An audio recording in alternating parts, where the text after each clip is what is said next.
We are coming to you from the city beautiful Chicago, Illinois, where tonight WGN Sports on the U presents White Sox baseball. It's Paul Konerko, Adam Dunn, Alex Rios and the Sox as they get set to butt heads with Joe Mauer and Ron Gardenhire's Minnesota Twins. Hi, everybody, and welcome. I'm Ken Harrelson with Steve Stone as we get set to bring you Game 2 of this 10-game homestand and Game 2 of this 3-game set. In the opener last night, Sox won that ball game 4-2. Hector Santiago went out there in his first Major League start, did a heck of a job. Gordon Beckham with a big 2-run homer and another RBI single. So it was a 4-2 victory. We jumped back into first place by a game over the Tigers, and tonight a couple of left-handers out on that bump. Well, we got a good one going, and that's Jose Quintana. He's 5-3 this year, and last time out against Baltimore, he didn't throw the ball very well. Now, hopefully, he's not experiencing fatigue because this is the most innings that he has thrown during the course of his career. But he's got good control. He's going to need it tonight because this is a selective hitting team from Minnesota. You got to deal with Morneau, you got to deal with Mauer, and if that's not enough, you have to deal with Willingham, who's their biggest power hitter with 33 home runs, which ties him for an all-time high. Going for the Twins tonight is Scott Diamond. He's 10-6. His ERA is very good, but he's coming off a 6-game suspension. He threw one up over the head of Josh Hamilton in retaliation for Mauer getting hit, and then dropped his appeal after pitching one more game. So he hasn't been out there for a while, and we'll see if he has control tonight. Normally, it's pretty good. The rarefied air of first place. It smells good. Let's stay there and win one tonight. All right, sit back, relax, and strap it down. White Sox baseball coming your way.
Tonight's game is available in Spanish on your SAP audio setting, provided by 97.5 FM ESPN Deportes, Chicago's first and only FM Spanish-language sports radio station. Before the White Sox take the field tonight, we'd like to wish my partner Ken Harrelson a very happy birthday. Long before Hawk began calling games on TV, he began his television career in Cleveland, performing a classic comedy skit with Indians teammate Sam McDowell. I want you to tell me the names of the players out there. I'm telling you. Who's on first, what's on second, and I don't know who's on third. Do you know the fellows' names? Yes. Well, and who's playing first? Yes. I mean the fellow's names on first. Who? The fellow playing first base. Who? The guy on first base. Who's on first? All I'm trying to find out, Hawk, is what's the guy's name on first base? Oh, no. What's on second base? I'm not asking you who's on second base. Who's on first? What's the guy's name on second base? I'm not asking you who's on second. Who's on first? I don't know. He's on third, and we're not talking about him. What's the fellow's name on third base? What's the fellow's name on second base? I'm not asking you who's on second base. Who's on first? I don't know. Third base. The pitcher throws the ball, and the batter bunts the ball. Yes. Now, when he bunts the ball, me being a great catcher, I might throw the guy out at first base, right? Yes. So I pick up the ball, and I throw it to who? That's the first thing you said right all day. Now, I throw the ball to first base. Whoever it is drops the ball. The guy runs to second. Who picks up the ball and throws it to what? What throws it to? I don't know. Why he's on third? Hawk, seriously, I don't care anymore. What was that? I don't care anymore. That's the shortstop. Hawk, I've had a bad enough year. I don't need this garbage. Sam, you're not the only one that's had a bad year. That's okay, big guy. Don't let it bother you. Well, there you go. You missed your calling because Sudden Sam. he was a Sudden Sandy. Sam. It was a hot day after a ball game, and he had like 6 beers doing that take. You guys did it well. I thought you were having Costello for a second there. Oh, boy. Well, the White Sox take the field, and there's the Twins lineup as Ron Gardner puts them out tonight. Ben Revere leading off, and Jamie Carroll, Joe Mauer, Josh Willingham, who has absolutely crushed Quintana. Then Morneau, Domit, Parmalee, Plouffe, and former White Sox Eduardo Escobar playing shortstop and hitting 9. The defense and how they'll line up behind Quintana. Viciedo, Diaz, and Rios in the outfield with Euclid, Ramirez, Beckham, and Konerko in the infield. Tyler Flowers with a nod behind the plate tonight. And Jose Quintana on the hill looking for his 6th win. His ERA just a little above 3. This is 18th start. The control has been very good, although recently it has not been quite as good. Last time out against Baltimore, he was wild in the strike zone and got hit pretty hard. The umpires for the game tonight. Behind the plate, Mike Muchlinski. First base, Andy Fletcher. At second base, Rob Drake. And at third base, Sam Holbrook. So as we start this game, the Indians are leading the Tigers 3-0 in the top of the 4th inning in Detroit. So the Indians giving the Tigers all they can handle. And hopefully the Tigers drop another one to them. There's looking Ron Gardner, whose team is 55-80, 18.5 games in back of our Sox in last place. Losers of 2 in a row. It's been a very tough year for him. And conversely, Robin Ventura, a very good year for Robin, and this is his first year as a manager with a couple of his first-year coaches flanking him. So they've thrown the ball around the infield. It's a beautiful night for baseball, 76 degrees at game time. And we're ready to start this one, and I turn it over to the birthday boy, my partner, Ken Harrelson. All right, Steve, thank you very much. And once again, good evening, everyone, and welcome to White Sox baseball right here with WGN Sports on the U. So happy you could join us for game 2 of this 3-game Saturday, game 2 of this 10-game homestand. 3 with these guys, 3 with Kansas City, and 4 with the Tigers. So our 23-year-old southpaw facing Ben Revere, and the first pitch of the ball game is taken down low. Revere comes in hitting at 300. No homers. He's driven in 27. Ben was 1 for 4 last night. And that strike evens the count at 1. Twins come in hitting at .262 as a club with a 4.77 ERA.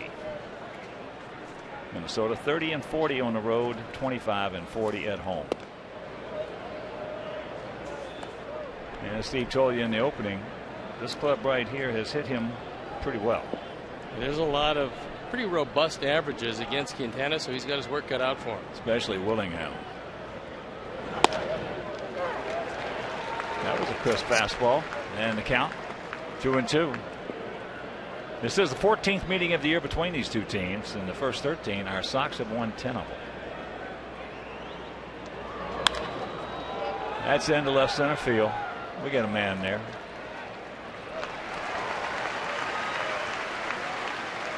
So good speed retired.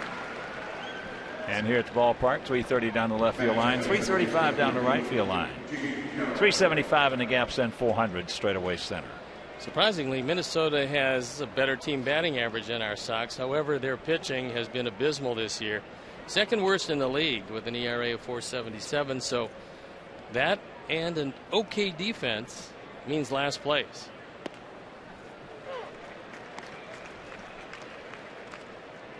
A strike to the 38-year-old veteran Jamie Carroll, who was 2 for 3 with a homer. His first homer since August 9th of '09 came last night. And if you missed that game, Hector Santiago making his first major league start. Robin needed him, and our club needed him to give us a lift, and boy, did he ever. Did the same thing Dylan Axelrod did in Baltimore. They put in two guys who might not otherwise be starting, and they both won their ball games, much to the delight of everybody associated with our team.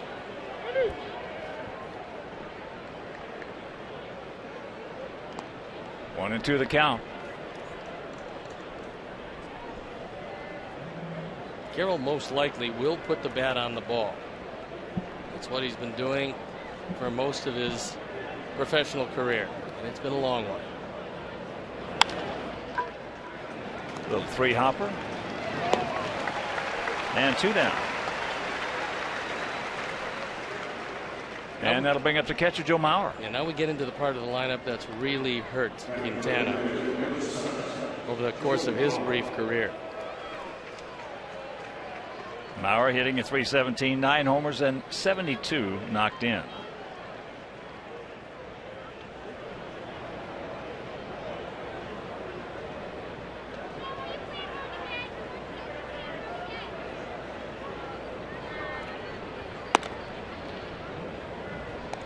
His fastball is a lot crisper tonight than it was in his last start.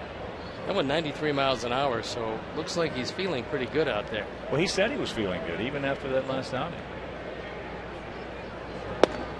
There's a strike. Could very well be that a short outing, and he had one of those. Not getting through the fourth inning might have helped him out somewhat.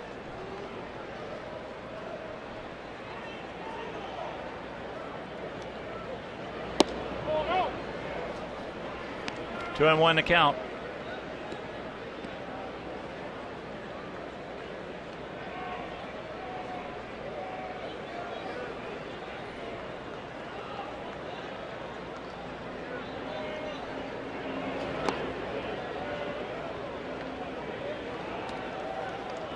And I know it's tough to say, but this is a guy you want right here, Willingham.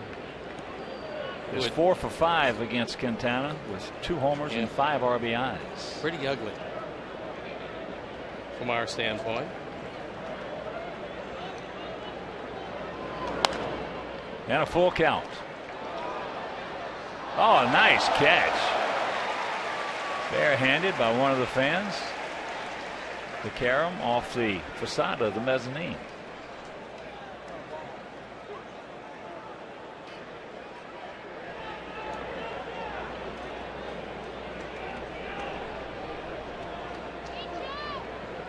Payoff. He gone. Nice 1-2-3 inning, and after a half inning of play, it's the Twins nothing, and our guys coming to bat.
Youkilis and Dunn with Konerko at first base. Rios, Viciedo, Ramirez, who's been hot. Flowers and Gordon Beckham had a big night last night, rounded out. The defense, and now they'll pitch behind Diamond. Domit, Revere, and Parmalee in the outfield. Plouffe, Escobar, Carroll, and Morneau in the infield. Joe Mauer behind the plate. And Scott Diamond on the hill. He's 10-6, just coming off a 6-game suspension. Look at some pretty impressive numbers in this, his 22nd start. Young pitcher, also in kind of deep waters, as he will come close to 145 innings before this is over tonight. And before we show you our picks to click, you at home select yours, as the first pitch to Alejandro is taken for a strike from the 26-year-old southpaw, 6'3", 220 pounds, Scott Diamond. Alejandro 1 for 5 last night, but he swung the bat very well. Last year he was up for only 7 starts, so with 39 innings of work, this qualifies him as a rookie. Well, it's been a pretty solid rookie season for a team that's had a woeful season. Sox come in hitting at .256 as the team with a 4.02 ERA. Sox 39-26 at home and 35-35 on the road.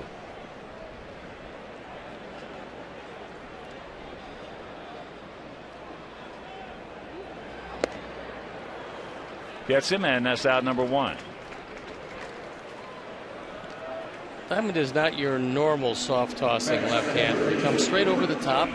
He's got a good arm. And he has a curveball and a slider both, neither one being of a spectacular variety. Here's Uke. There are his numbers: 239, 16, and 52. Takes ball 1. Uke 2 for 3 last night, but he just wore that right knee out on several occasions. Once on a slide, once on an attempted catch of a ground ball. 2-0 the count. What's made Diamond so effective this year is that he'll work both sides of the plate. Now to Youkilis on the first 2, he's missed on both sides of the plate.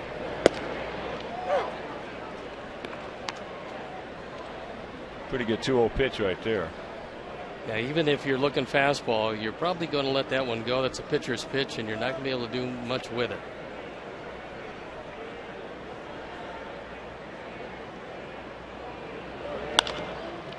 And that's a fair ball.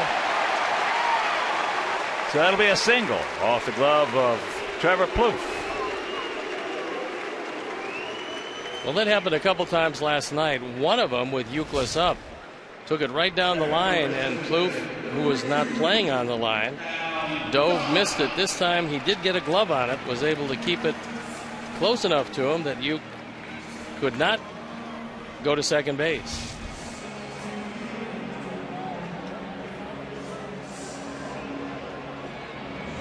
So here's Dunn, Adam, at 206, 38 homers and 88 knocked in.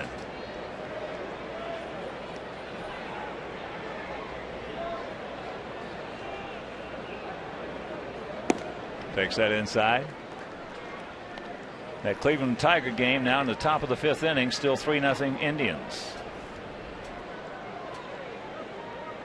Masterson going for the Tribe, and he's found a way to get Cabrera out twice. They should give him the game ball.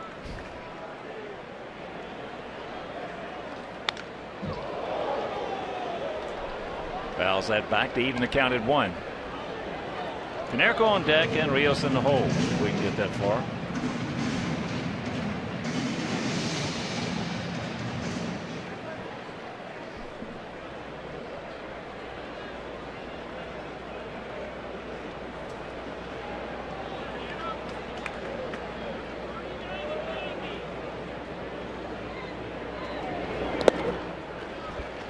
Two and 1. Outfield slightly to the left. They're spread out. About equidistant, maybe just a slight gap out there in right center.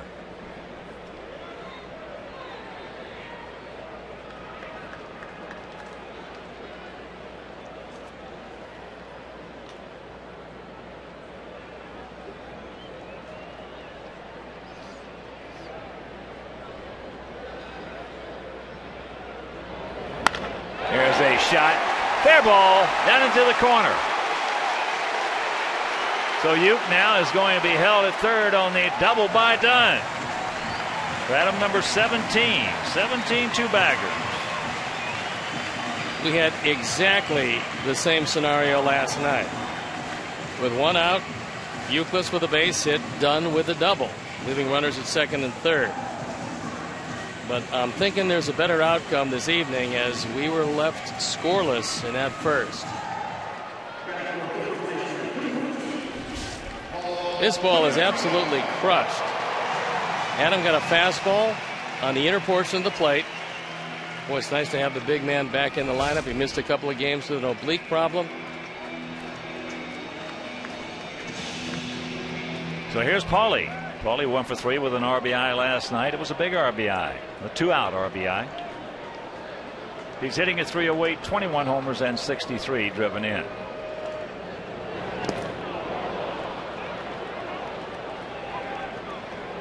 That was a changeup and a pretty good one. Paulie has faced Diamond 10 times, has 3 hits, all of which have stayed in the park.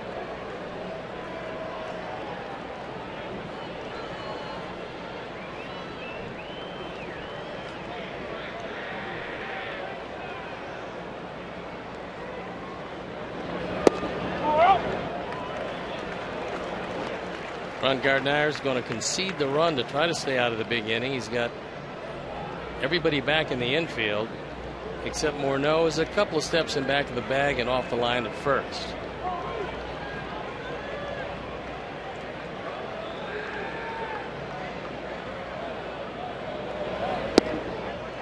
Now it's a 2-1 count.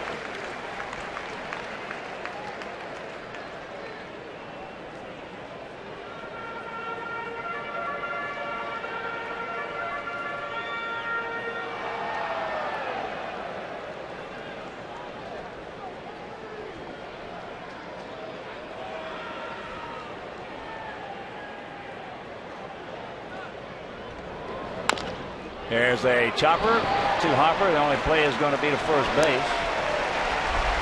So Uke scores and it's a 1-0 Sox lead.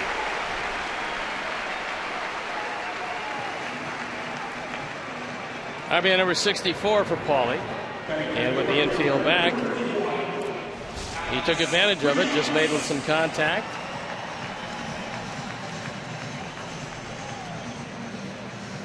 And Escobar guns him out, but not before the ball club takes the lead. Well, that's what an experienced hitter does. When you got a man on third base and less than 2 out, and that infield's back,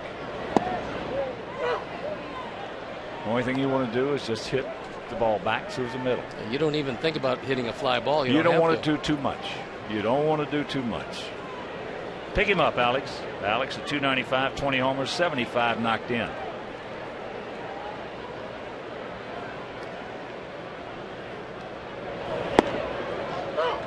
First pitch strike.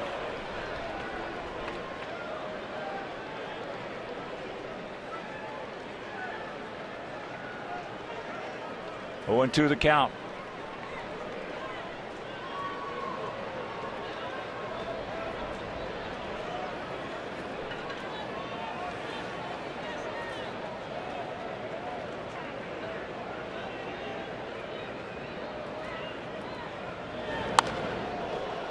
And let's check out our BMW picks to click tonight.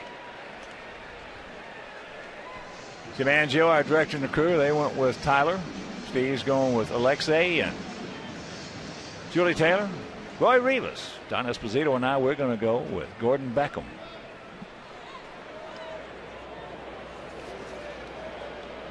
Diamond has 8 wild pitches this year, tops by far on the ball club. That's low, and of course, those are our BMW picks to click in the 2013 3 Series with X drivers here. So visit your local Chicagoland and Northwest Indiana BMW Center today to test drive one.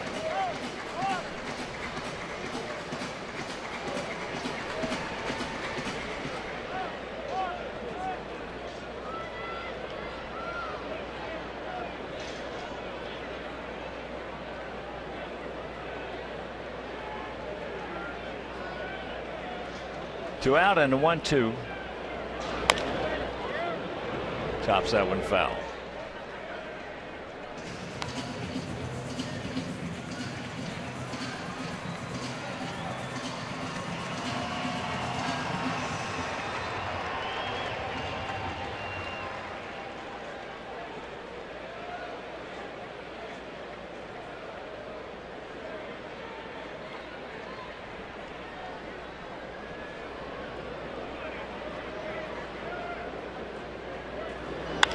And there's a base hit. That a boy, beautiful piece of woodwork right there, knocking in done, and it is 2-0 Good Guys.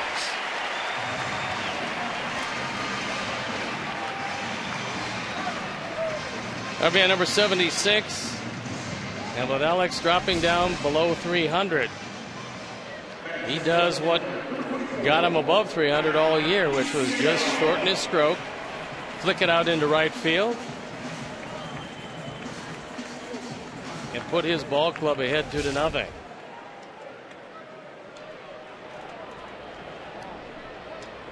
So here is Tank. Tank at 253, 19 homers, 58 knocked in.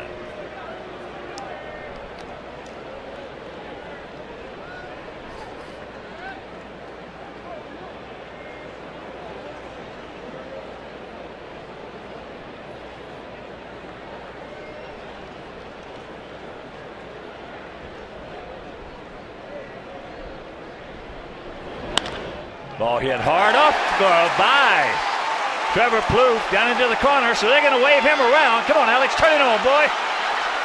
He will score. And it's a 3-0 lead on the double by Viciado. It's all good.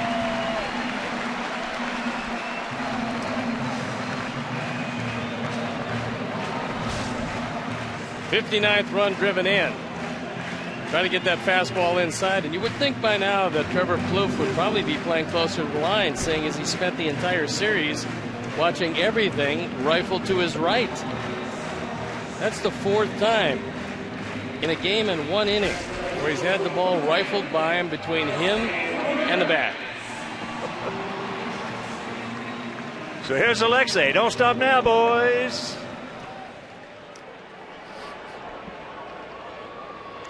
Alexei at 278 homers, 62 knocked in.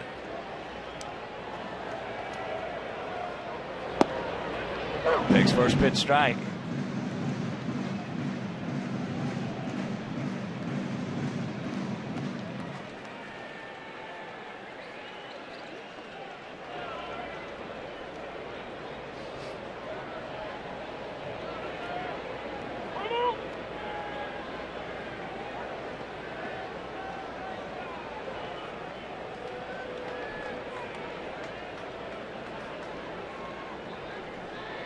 Alexei 1 for 11 off Scott Diamond.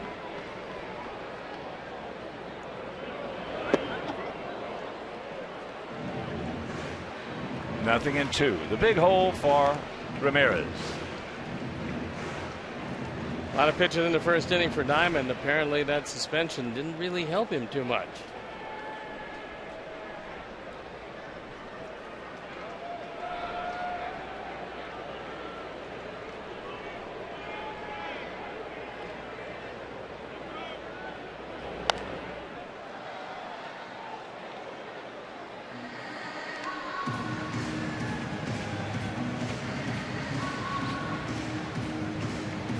Three runs on 4 hits, no errors for our guys. No runs, no hits, no errors for their guys. And we're just in the bottom of the first if you're just tuning in.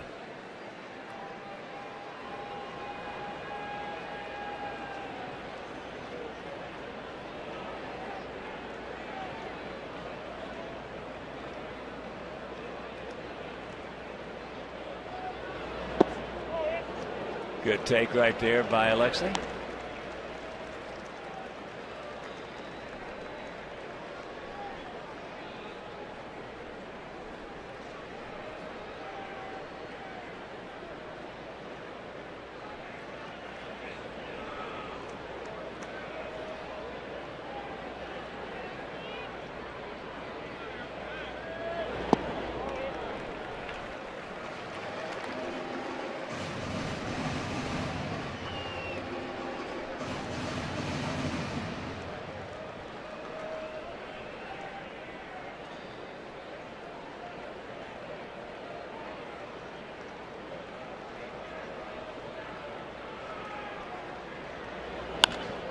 And ball high into left field.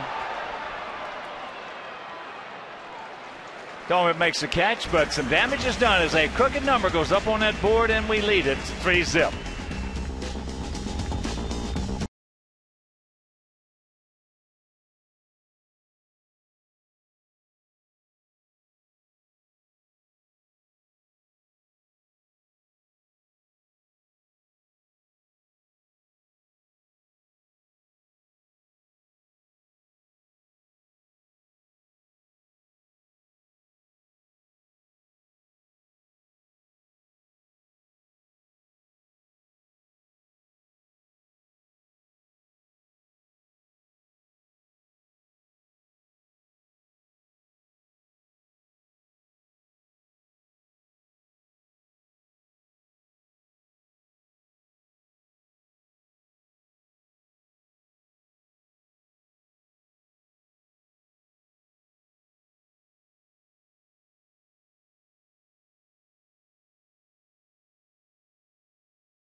Josh Willingham will lead it off for Minnesota.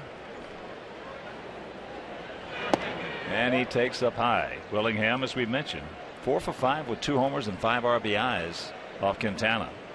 You can play a little deeper with Willingham because he does have a hamstring problem. That's why he's DHing. Count leaves at 1. And when a guy has hurt you this much, you just try to do whatever you can, completely different than what you've done in the past, because what you've done hasn't worked. Softly hit into center field, and that's going to fall for the base hit. He tried a changeup,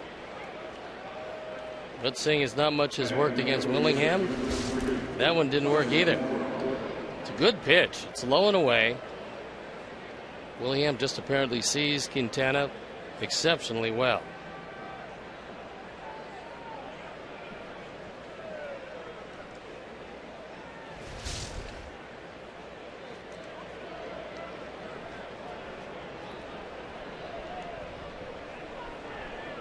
Here's Morneau. Cutter.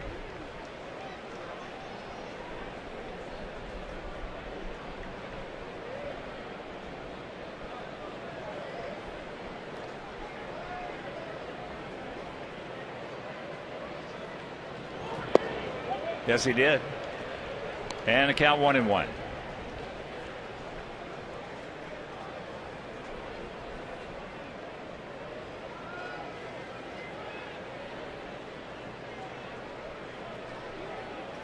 .31-year-old first baseman.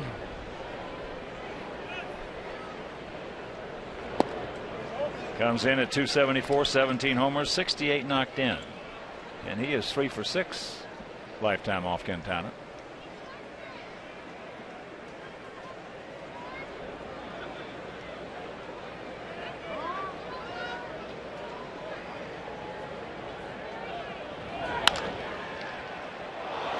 Bobbles.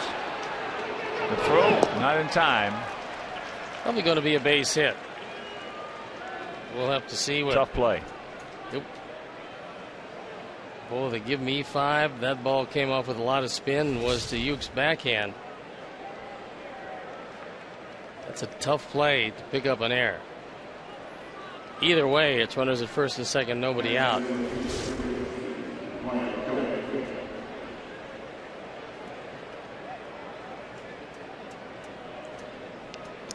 Here's a switch hitting left fielder tonight, Ryan Doumit. I'm going to hold that one in abeyance until perhaps that call might be changed. Yeah, that was a toughie. Tough play. Doumit at 281, 14 homers, and 61 knocked in. Doumit, a switch hitter, is much better from the left side. 10 of his 14 home runs have come left-handed. 41 of his 61 runs batted in. He is a good hitter from both sides. He just can't run well. 16 double plays. Good pitch down and in.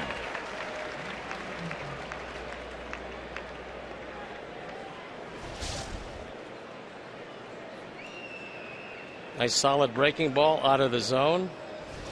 Doumit expanded that zone. You're not going to get that one that low and in. Ditto. 1-2. Well, a carbon copy of the pitch before and the same result. Nice stop by Tyler.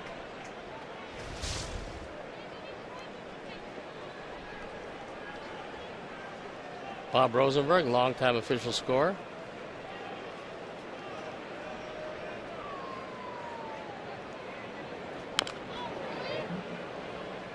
Got that breaking ball out over the middle of the plate, but he was out in front and hooks it.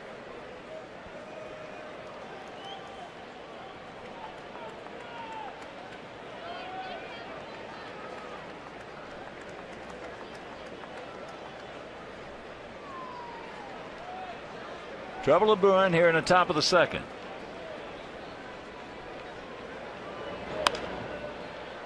But we got a little bit of a cush. We lead at 3-0 if you're just joining us.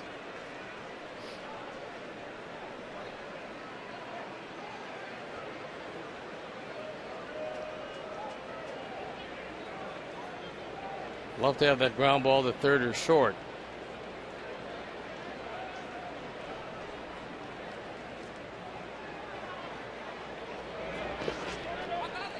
Good job by Flowers. And the count evens at 2. Good idea, but this time Doumit was having none of it.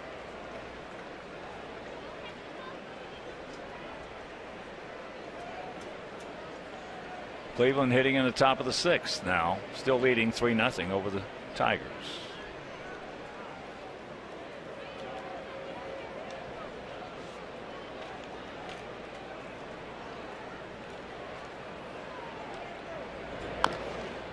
And another foul. And Hooters is the official road game restaurant of our White Sox. You can come in the Chicagoland area. Hooters, when our Sox are on the road, to catch the games on their flat screen HD TVs and enjoy great Miller beer features. Hooters, the original wing joint.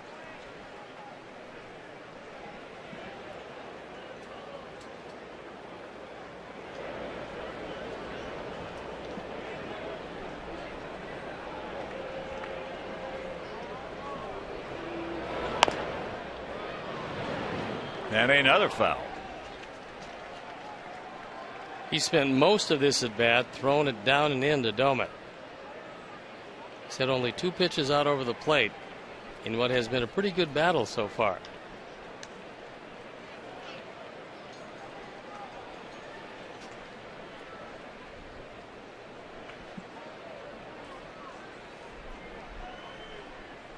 He gone.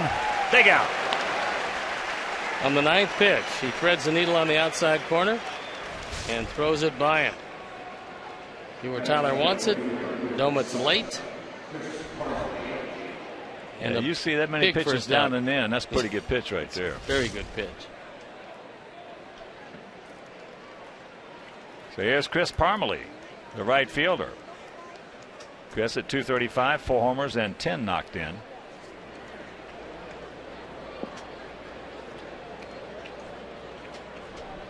He had a couple of hits last night in a start.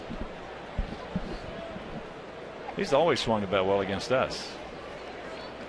And he's playing at position. No, I mean, he's a good hitter, but he's a first baseman by trade. Forced, of course, with Morneau there to play the outfield if he wants any playing time. Takes ball one.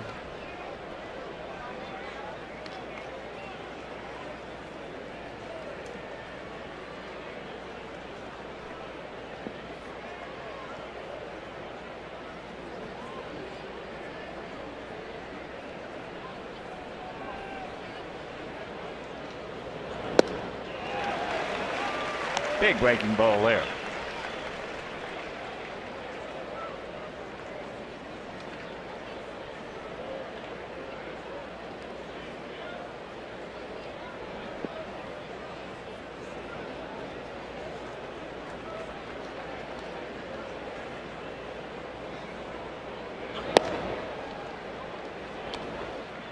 Two and one.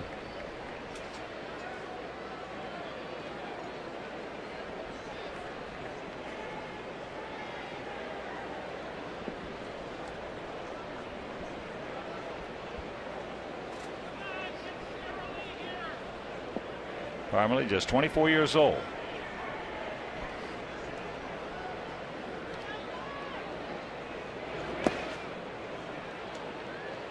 And the count 3-1. So 2 on and 1 out, and a 3-1 count to a pretty good hitter. Last year he led the organization in hits with 179. Spent most of the year at Double-A at 152 there. 27 with Minnesota last year, where we saw him late in the season, and he hit the ball hard to all fields.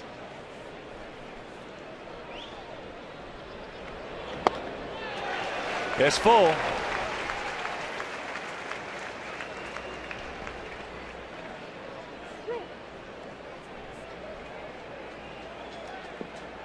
Trevor Plouffe in the on-deck circle.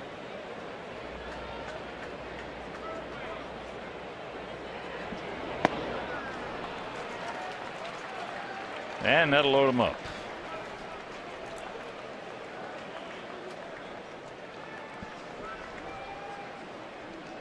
So here comes Plouffe hitting at .234, but he has 20 homers.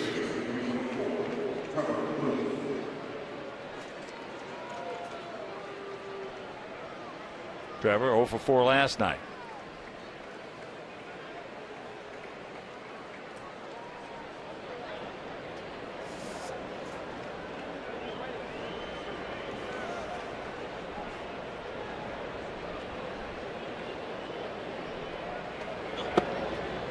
Takes first pitch strike.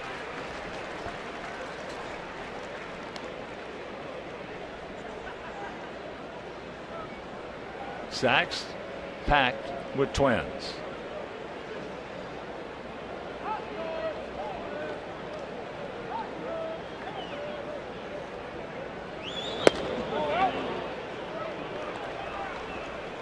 Big pitch coming up, the 1-1. One of the reasons why Gardner decided to play him every day at third base was that he had pretty big power. And he's shown it this year. Hit hard, but souvenir.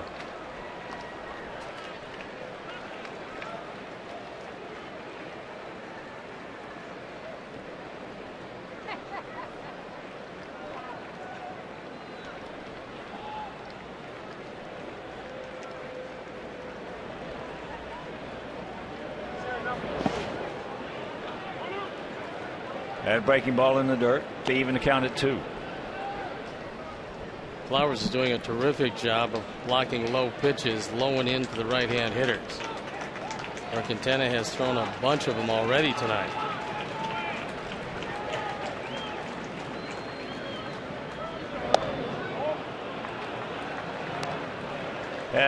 Way ahead of him, and now it's full.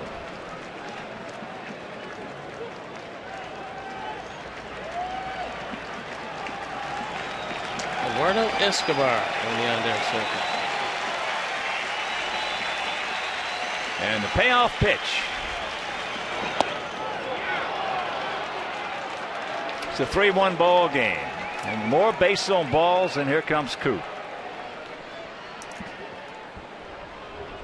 Wow.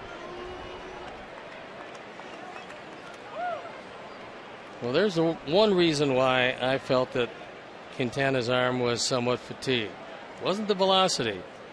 was the fact that this was a guy that earlier in the season went 100 straight hitters without giving up a walk, and now he's either one wild in the strike zone, which he was last time in Baltimore, or the 2 times previous to that, 4 walks each time out. That hasn't been the Quintana we've seen most of this season. Well, he might be a little mentally exhausted as well. It very well be. 23-year-old, first time in the big leagues. I mean, more innings than he's ever pitched. A lot goes into getting in the deep waters of a pennant race in September. So here's Escobar. Eduardo. One of the guys in the Liriano deal as he takes first pitch strike.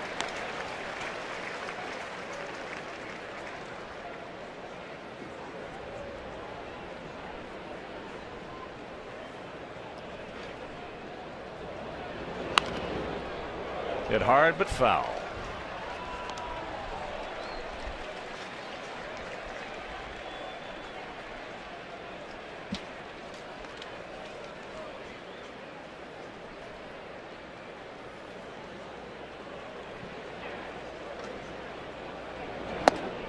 One and two.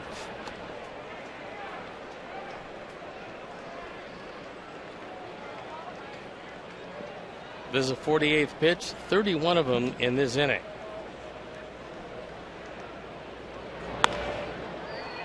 And that is foul.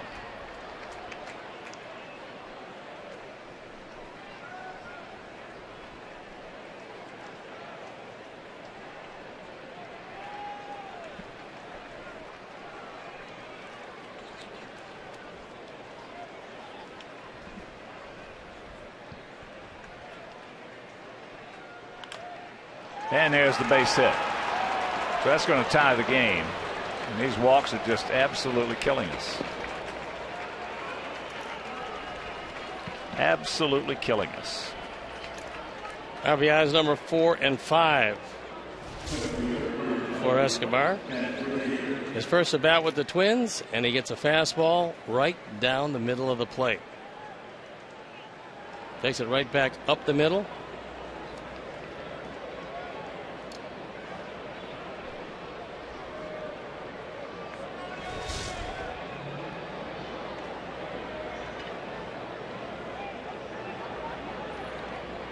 Don Cooper going to the pen. This is not the time to build character. This is a time to win baseball games, and if your starting pitcher doesn't have it, you can't wait around too long. Especially when you got all the September call-ups.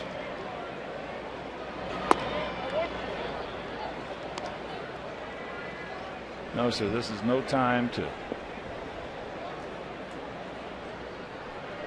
take a wait-and-see situation.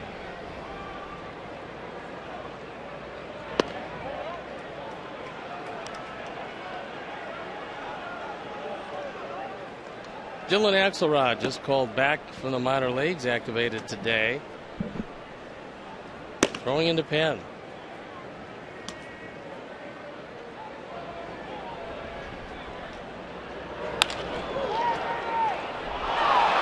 And that's off the glove. So now they're going to wave him around. And it's a 4-3 Minnesota lead.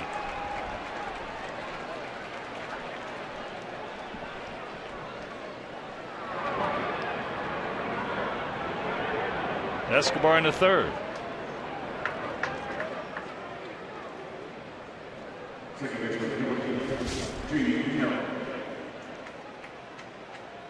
That one had a lot of spin on it, and unfortunately Ramirez could not corral it.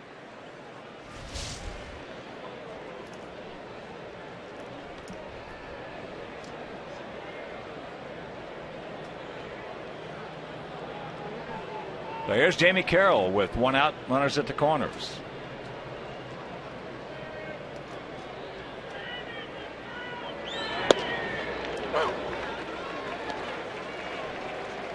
Carroll grounded out softly to Beckham at second.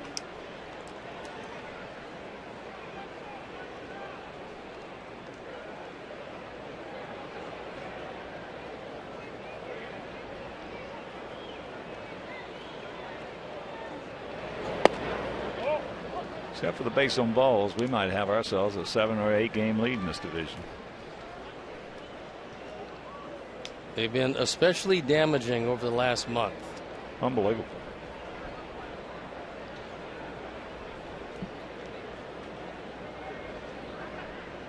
Revere, 32 to 39 in stolen bases.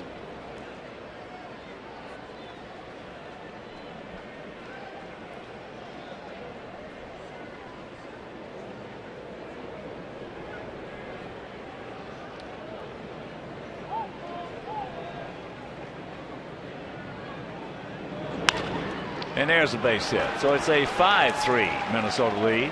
And the beat goes on.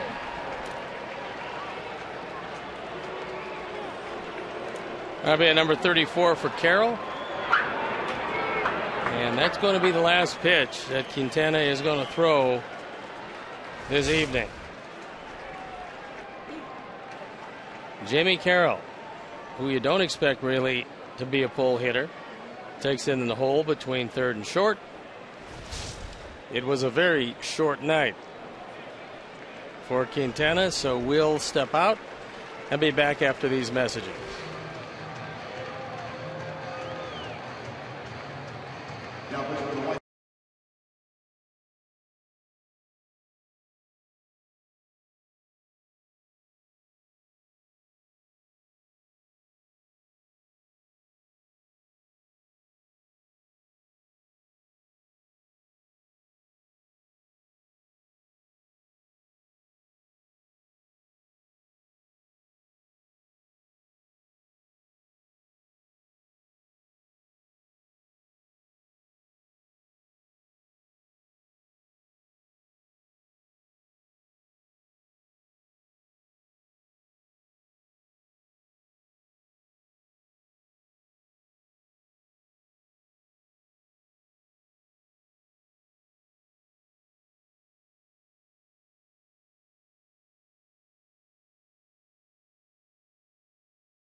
ERA just under 5. This is his 12th game. Last time we saw him was just a brilliant start against Baltimore, and he won the one game that we won on the road trip. Sent him down to the minor leagues. Just activated tonight, and here he is out of the pen early.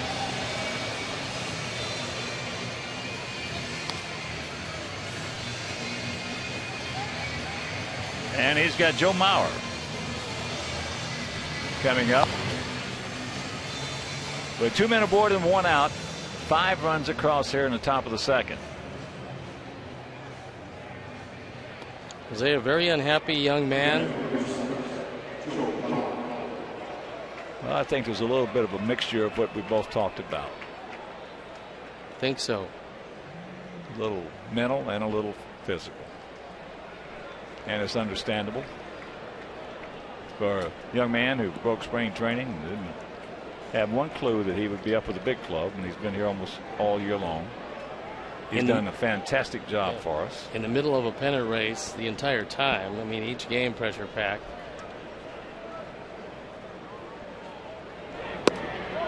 And there's ball 1.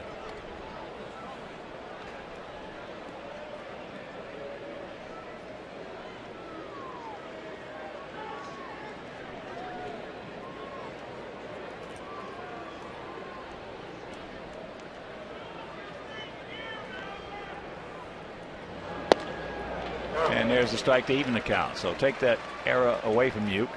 Give Morneau the single, which is a good call.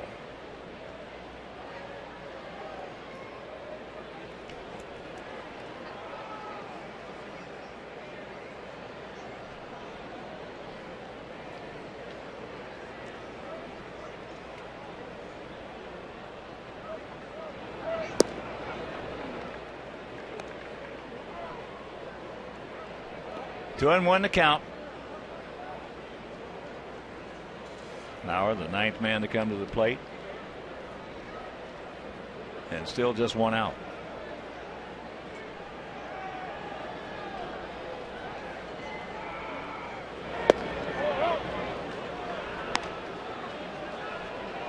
Three and one to count.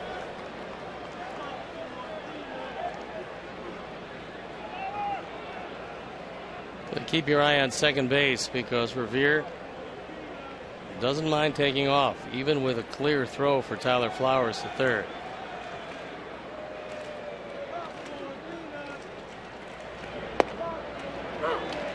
Breaking ball, grabs a strike and a full count.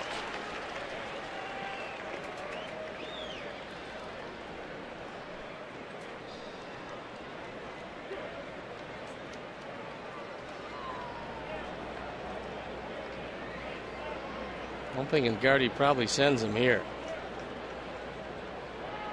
Good speed.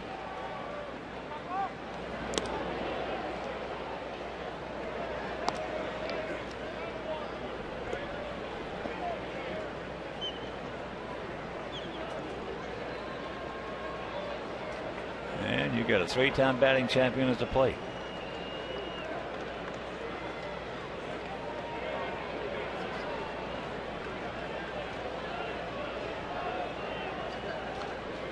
There they go. And there's the hit. So Carroll will be held, and it's a 6-3 lead.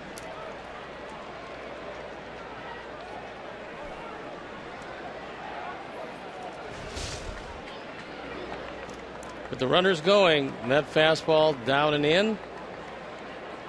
And Maurer drives home run number 73. So the hit parade continues.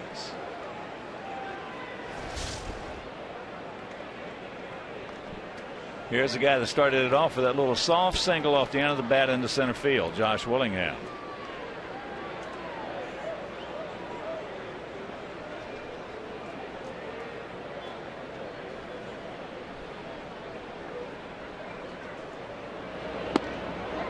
Takes first pitch strike.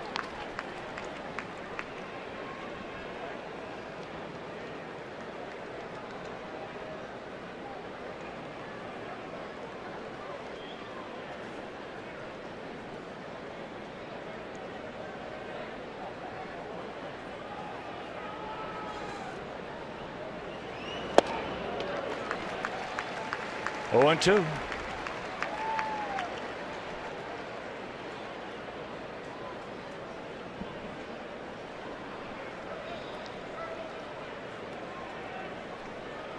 All that damage done in this second inning.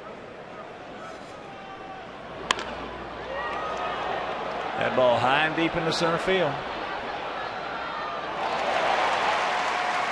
The run will score, and it's a 7-3 lead.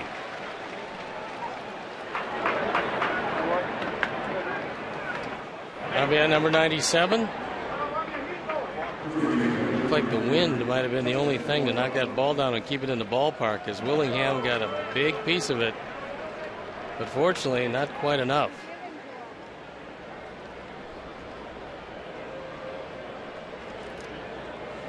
So here's Morneau.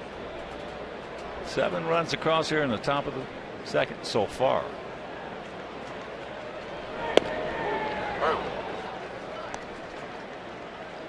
Morneau, that single off the glove of Youkilis.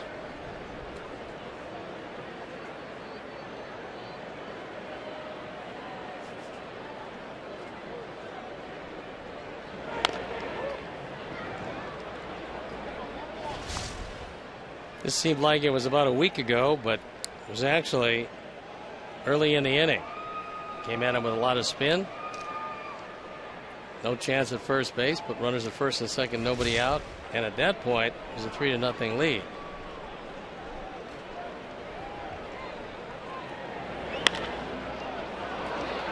There's a base hit. So Maurer's going to make the turn.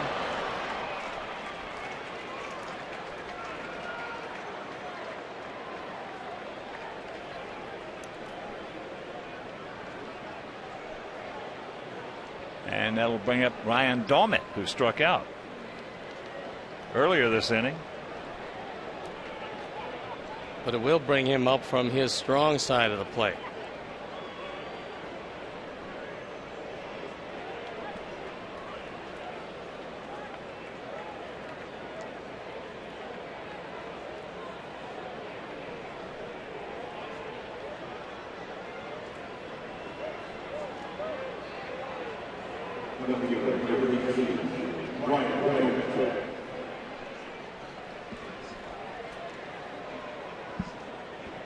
Tigers have come up with 2 runs, now trailing 3-2. They're still hitting in the bottom of the 6th.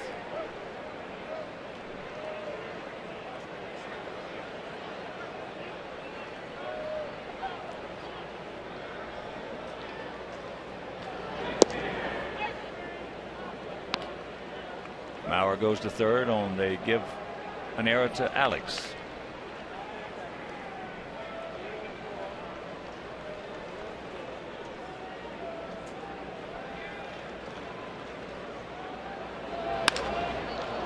That's high into left center field. Tank. But a whole bunch of runs across that plate. A 7 spot, and we'll go to the bottom of the 2nd, trailing now by 4.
Zone where you'll find up to the minute stats and important game information.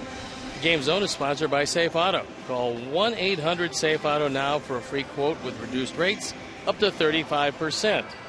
Drive safe, spend less. We got some work to do. We got plenty of time to get it done. 7-7-0 for them, 3-4-1 for us.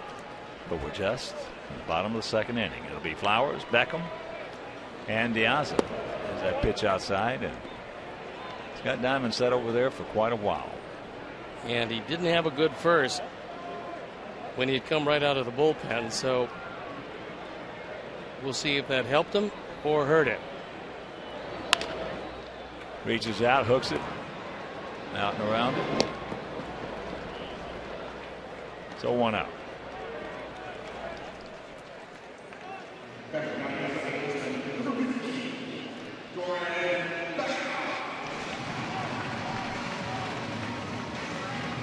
Here's Gordon Beckham. Here's what he did last night.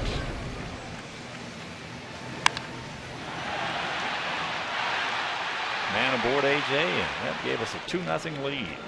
First look ever, Samuel DeDuno. And he didn't wait. 0-2 pitch in the zone, and he took it out. And drove in another one later with a big key. 2-out RBI single.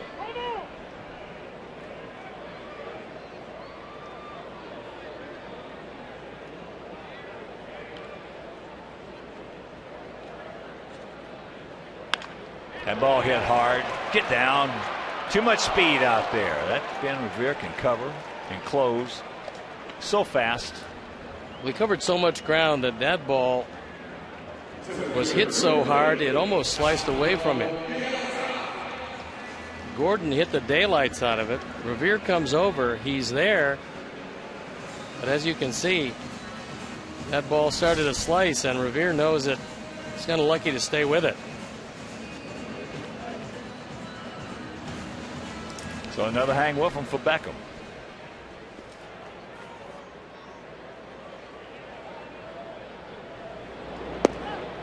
Takes the bunt, takes the strike.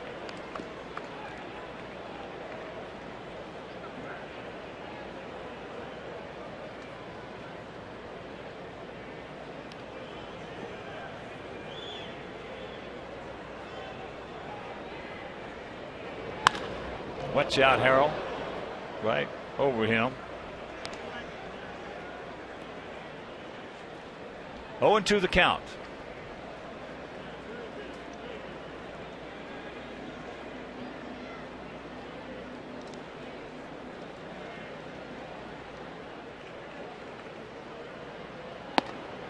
Checks it up.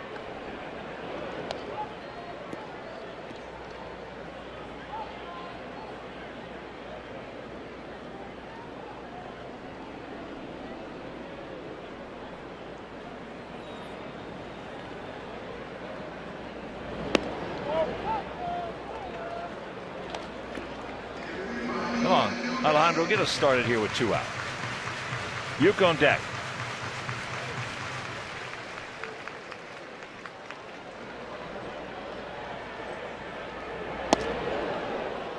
Full count.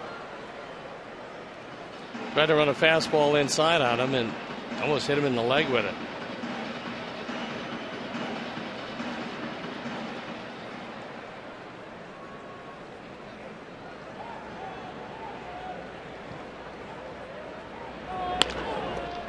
Made a good pitch, Carroll. And a 1-2-3 inning. We're into the third. We trail it 7-3.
Third inning.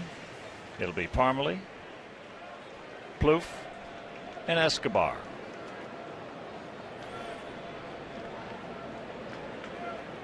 Parmelee walked and scored last inning. And Quintana walked back to back. Parmelee and Trevor Plouffe, both of them crossing home plate. And he walked Plouffe with the bases loaded.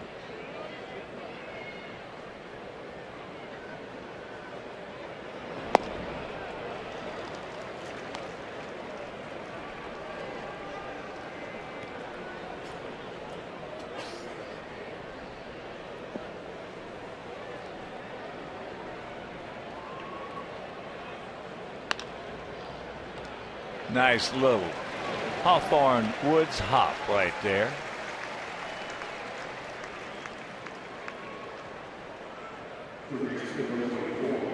One out. And here's Plouffe. Picked up his 46th RBI with that bases loaded walk.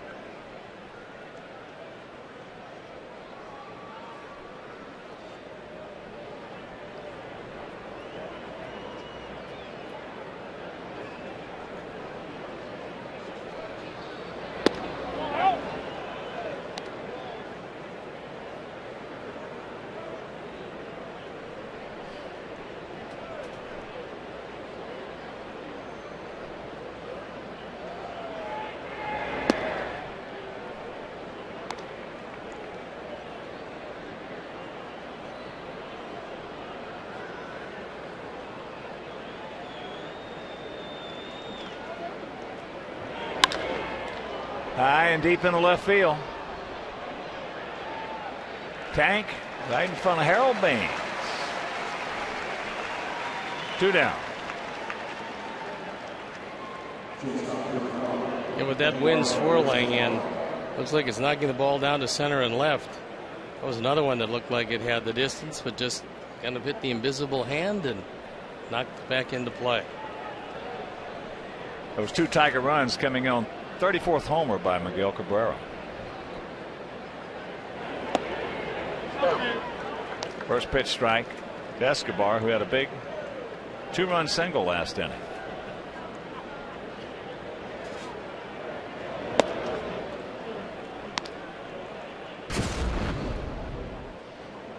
It's 3-1 at the time. Then it became 3-3. On its way to 7-3.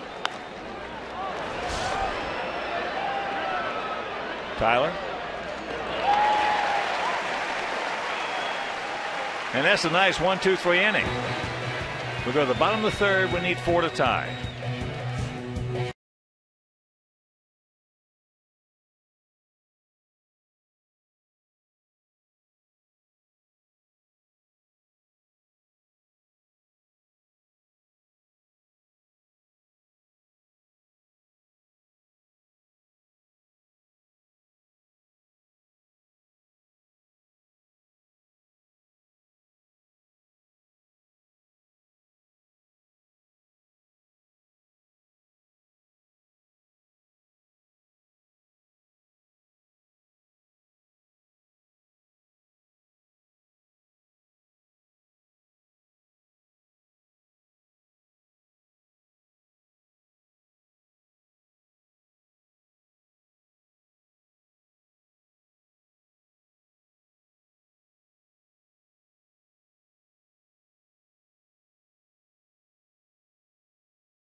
There it is. Check out our WGN Sports on the U tail of the tape.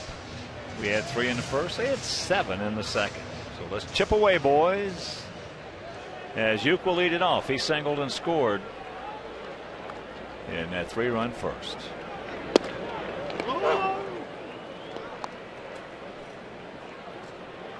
think probably on signs from the dugout, Plouffe now is playing very close to the line at third. You think? I think they convinced him over 2 nights that he needs to be there. 1-1 to count.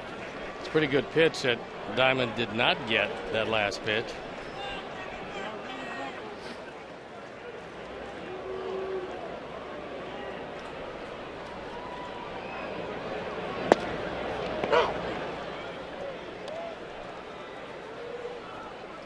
One and two.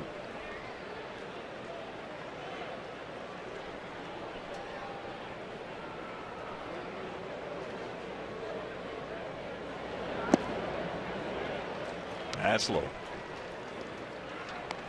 Finale tomorrow afternoon. It'll be Jake Peavy against P.J. Walters.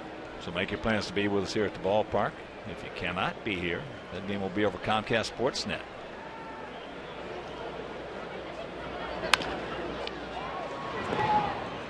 Little 3-hopper.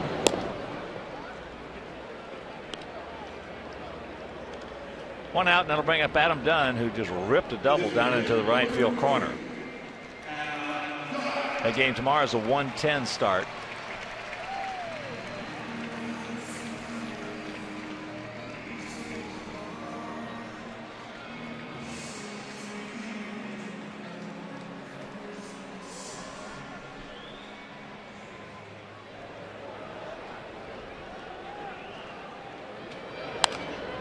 Good rip at that.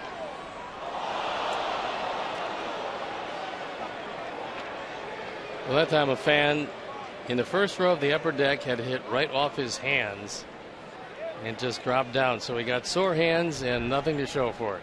Been there and done that. Oof. 0-2 the count.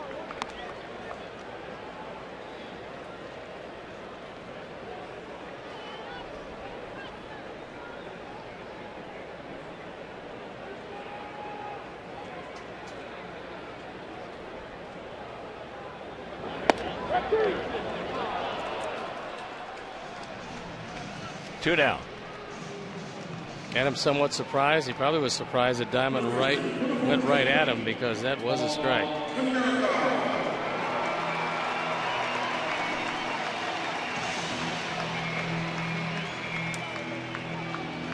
Magic number 28.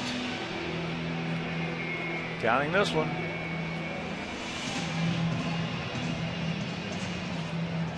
You have to win them all. That'd be it. So here's Polly. Knocked in a run, his 64th. They'd been on second and third. They played the infield back. Just hit a little ground ball to short. And picked up our first run. Exactly what he was trying to do.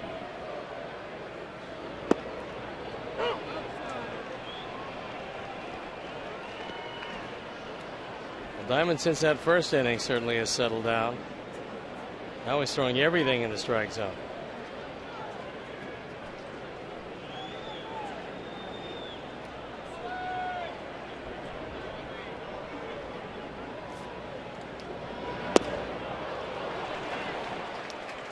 Change up. That is 7 in a row retired by Scott Diamond.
Top of the order for the Twins. Here in the top of the 4th inning, they lead at 7-3.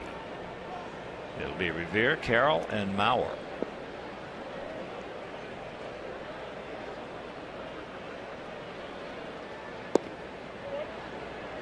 Just joining us, Jose Quintana started at a rough evening. Inning and a third, 7 runs earned.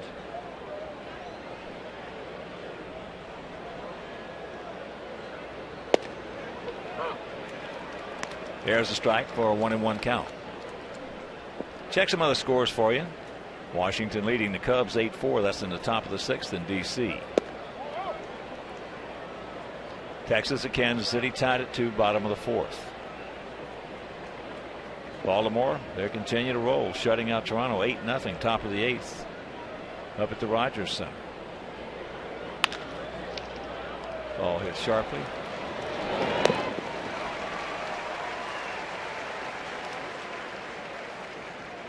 Ben Revere is a good little player. Last season he was the #1 pick. Yeah, former #1. Denard Span, who's on the disabled list, also a former #1. They're actually duplicate players, and they will probably look, I assume, to move Span in the wintertime. They'd like to start them both, but they're really the same type of guy, and Revere's younger.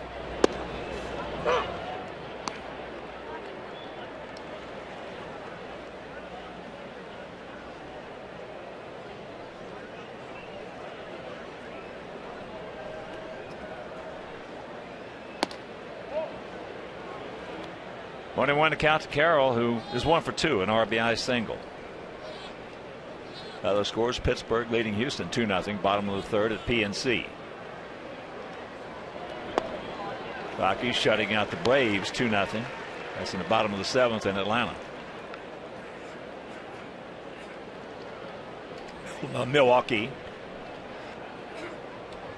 leading Miami 5-4. That's in the bottom of the 7th.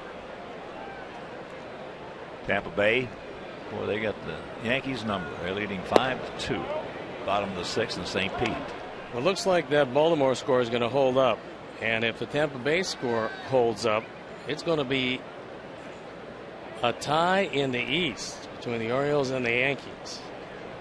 2-2 pitch.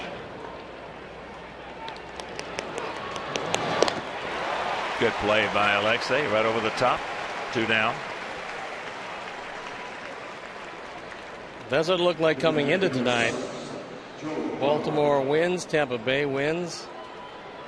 Tampa Bay is going to be a game and a half out, and Baltimore and New York are going to be in a dead even race. Boy, with these 2 wild cards, there's going to be some kind of fight to the finish.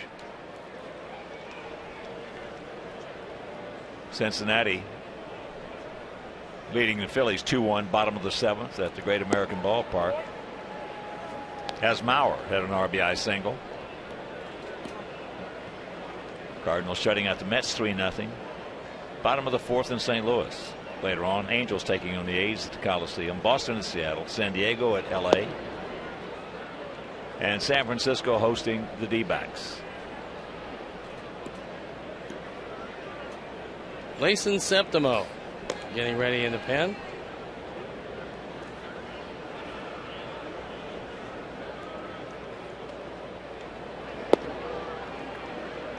That would most likely mean, if he does bring Septimo in, they're thinking about a start for Axelrod here in the not too distant future.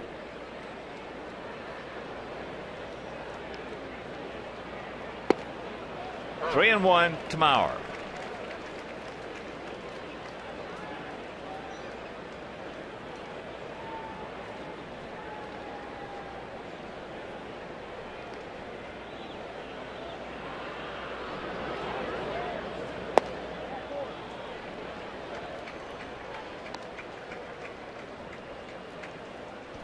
So the walk, and that'll bring up Willingham. Josh, a single, a run scored, and a sacrifice fly. Well, Don Cooper is calling to see if Septimo is ready for Morneau. This inning continues past Willingham.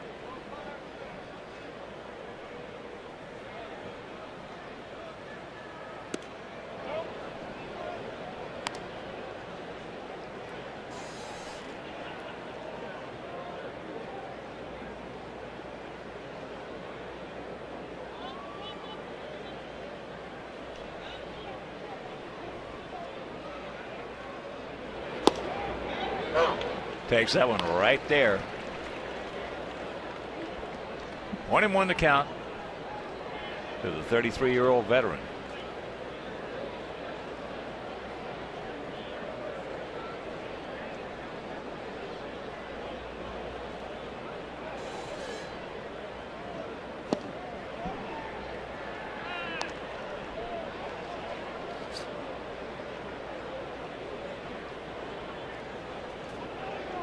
Baltimore now leading 10-0.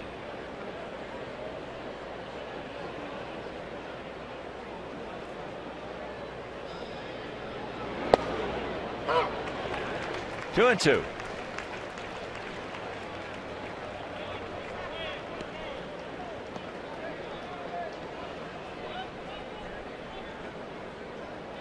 Well, we talked about Mark Reynolds, even though he didn't hurt us in that series, on how good he looked at the plate, and boy, he's been hitting some home runs. He had 4 in 2 days. We talked about him hitting 5 in a week. He's able to do that. There you go. Nothing across. We go to the bottom of the 4th, trailing by 4.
Present the Go to Bat Award to outstanding volunteers throughout the 2012 baseball season.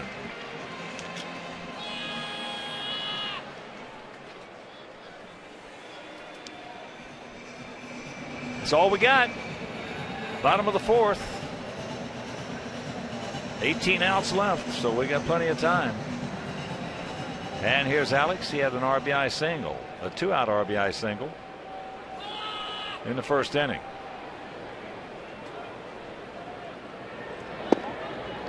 Takes first pitch strike. Since the Viciedo double in the first inning, Diamond has retired 7 straight. Mostly throwing all strikes.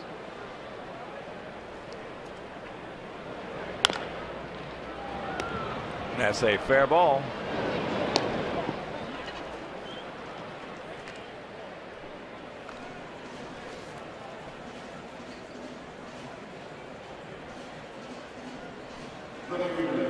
Last hit we had, Viciedo in the first inning, driving in our 3rd run. Down the line, past Plouffe, into the corner. See what's possible with AT&T UVerse TV and AT&T high-speed internet. Rethink possible.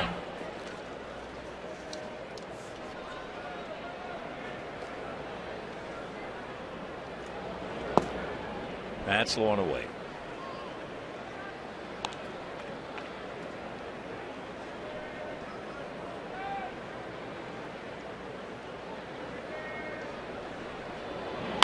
That ball hit hard. Stay in the air. Stay in the air. One hop off the wall, so the 1-out double.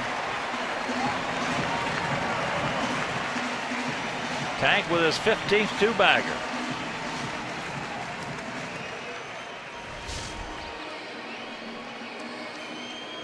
That was a changeup up and out over the plate, and Viciedo just crushed it. Was hit too hard to get out of the ballpark. So he winds up in scoring position. Let's pick him up. Again, let's just chip away. Alexei went out to left field.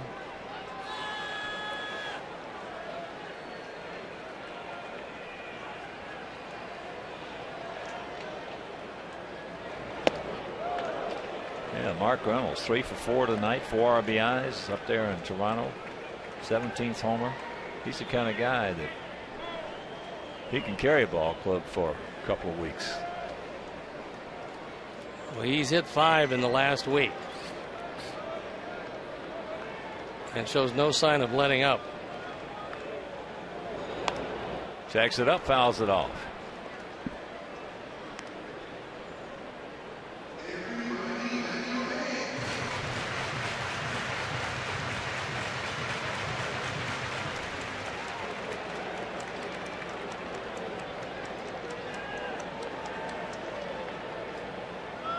One out, 1-1 to count. Come on, Alexa. Ball hit hard down past Joe McEwing.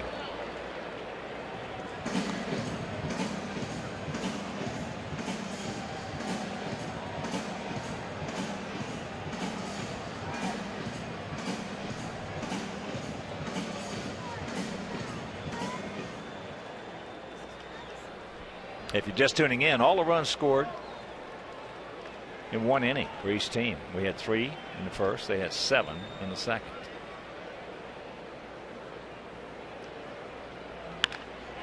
And there's a base hit. That'll get him home. So Alexei will pull up at second. And it's a 7-4 ball game. Don't stop now, boys.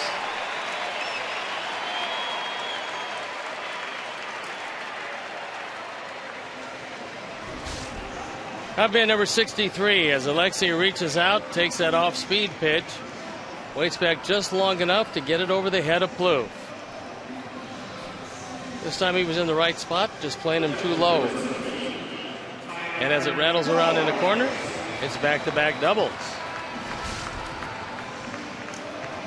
And here's Tyler. He grounded out to Eduardo Escobar.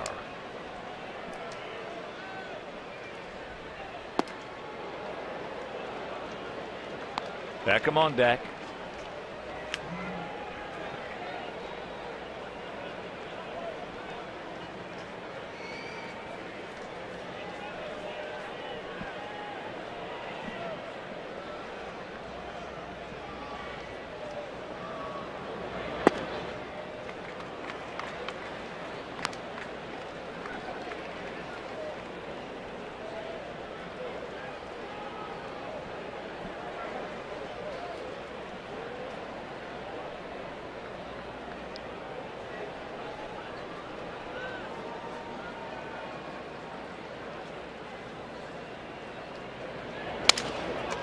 Broken bat.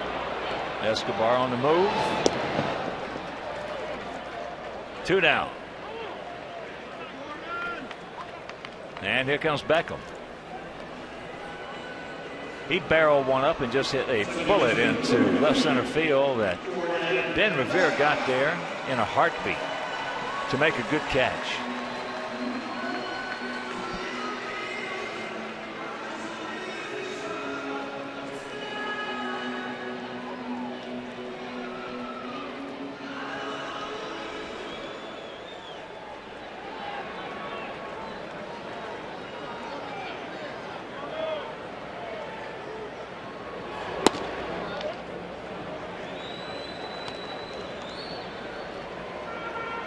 Diaz on deck.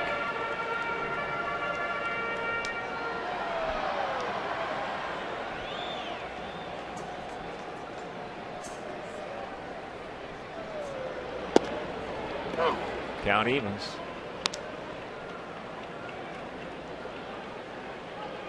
Nomad very deep in left field. Probably feeling the guy that doesn't spend a lot of time out there, he can come in a lot better than he can go back.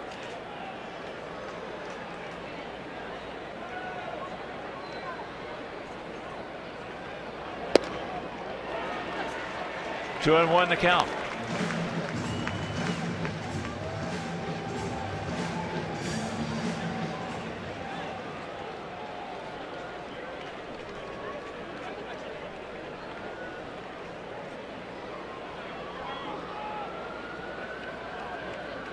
Pick him up.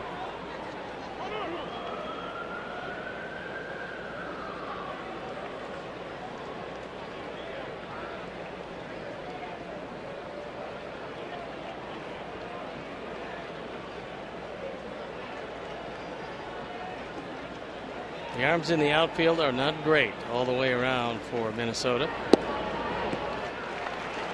3-1.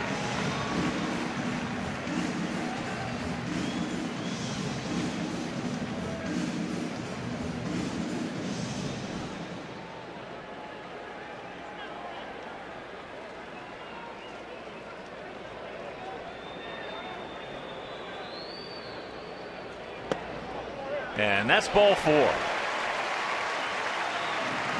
First walk issued by Diamond, and a reminder, Bacardi at the Park is now open for all football games Thursday night through Monday night with great food and drink specials.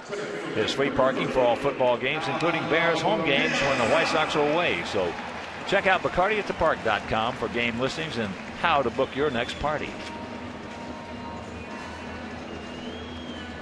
Rick Anderson looking on.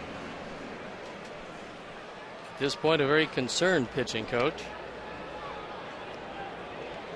with a tying run brought to the plate. Alejandro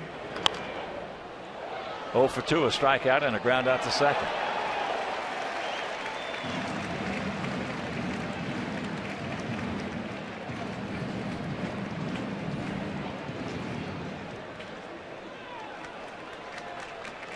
Seven, 7-0 for them, 4, 6, and 1 for us.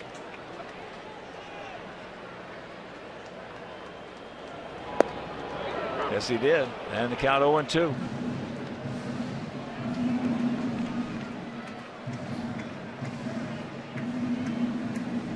This was one of the better breaking balls. This one happened to be a curveball that Diamond's thrown tonight.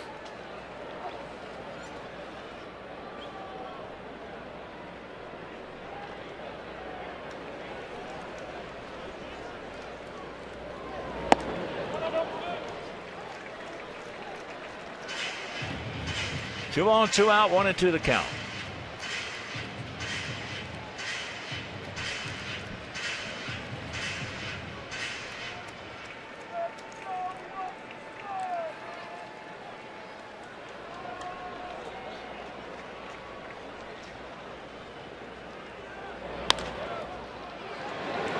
Carroll's got him.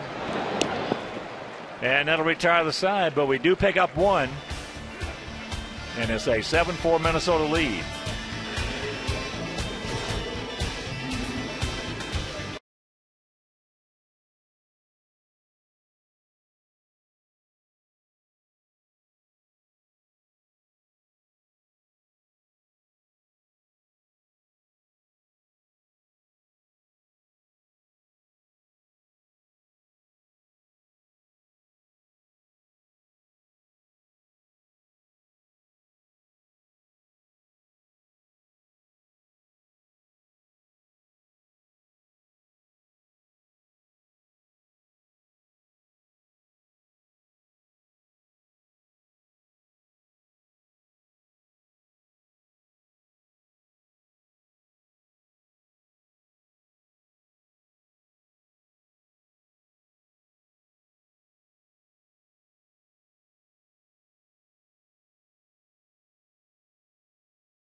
The fifth inning is brought to you by Fifth Third Bank, the Curious Bank, member FDIC.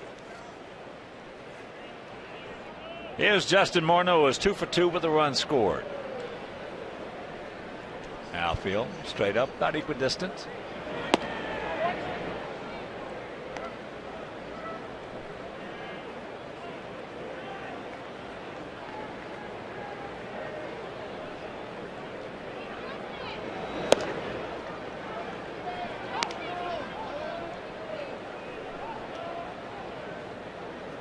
Two and 0 the count.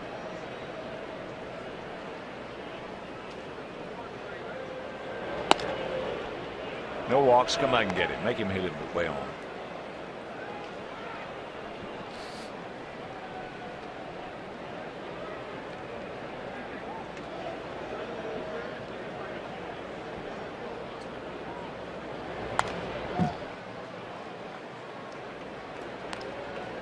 Gardenhire will turn certain guys in that lineup loose. This would be one of the guys that you would think would always have the green light, unless perhaps he's leading off an inning in a one-run game. So the dreaded leadoff walk.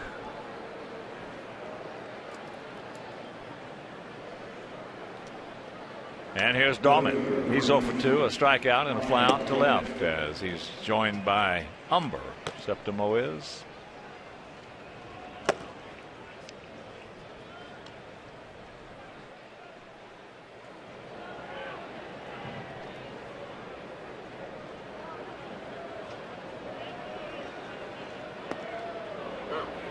And he takes first pitch strike. Jake Peavy against P.J. Walters, 27-year-old right-hander. Or Minnesota tomorrow afternoon, 1:10 start. Make your plans to be with us. It'll be over Comcast Sportsnet. That's up high.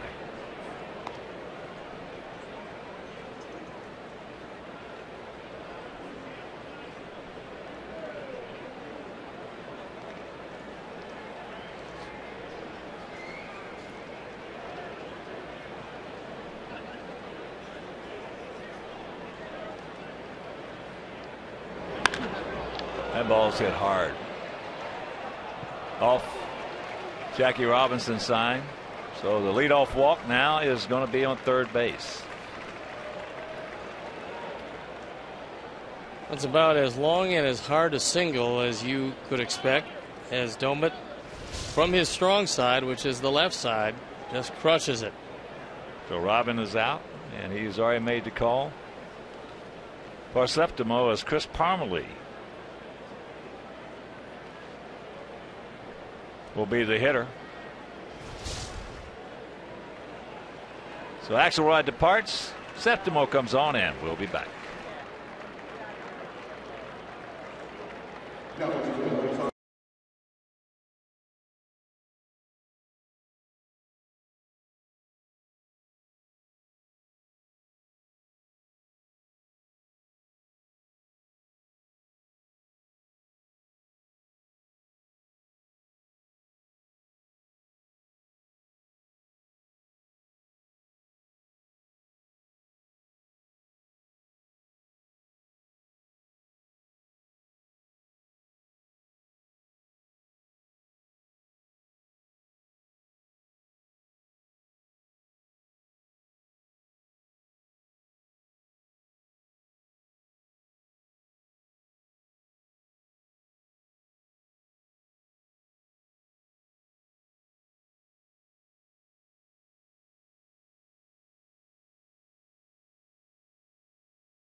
Parmalee with a walk and a run scored and a ground out.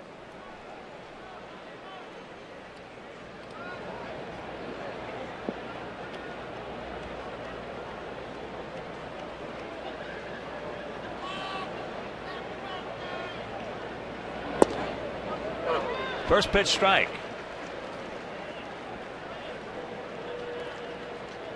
Cleveland hitting in the top of the ninth, leading Detroit 3-2.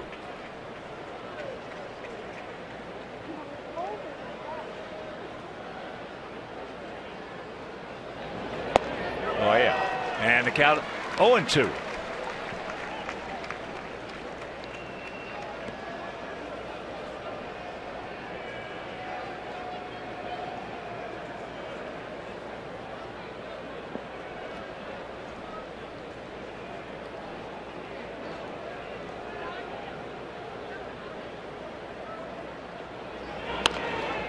Ground ball.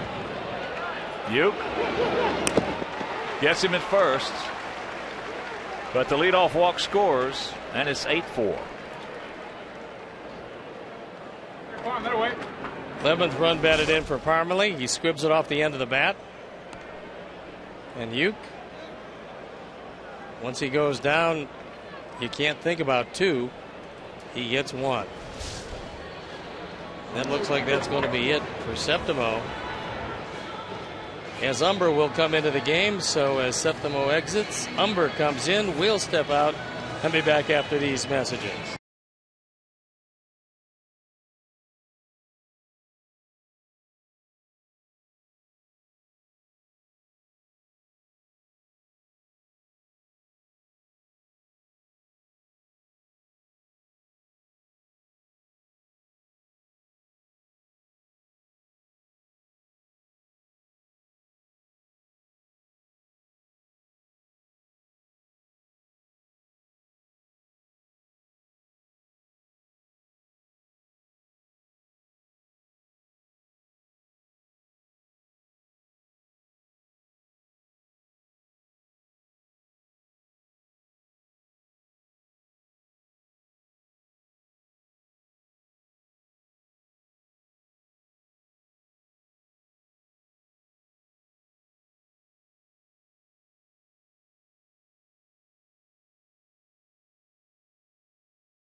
And one out here in the top of the fifth inning, trailing 8-4.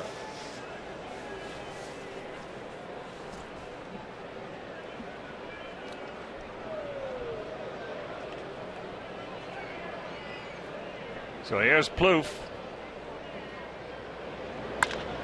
Line shot, foul. Thank you very much. Plouffe walked with the bases loaded back in the second, and then went out deep to left field in the third. 8-0 for them, 4-6-1 for us. Just tuning in, we scored 3 in the first. They scored 7 in the second. We had 1 in the fourth, and they have 1 so far here in the fifth. Breaking ball high.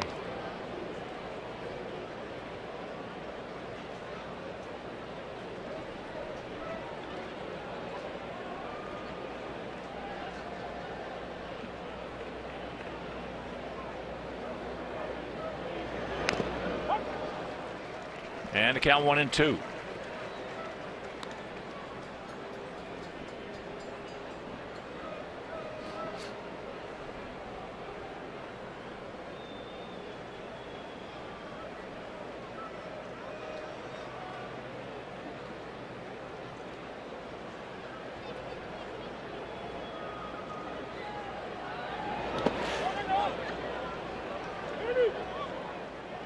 Nice stop by Tyler as that ball just missed getting away.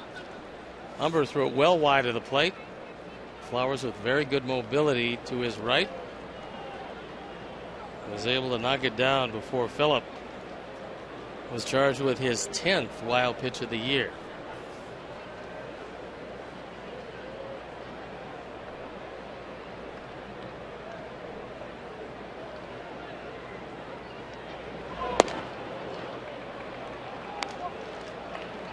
So a full count to Trevor Plouffe.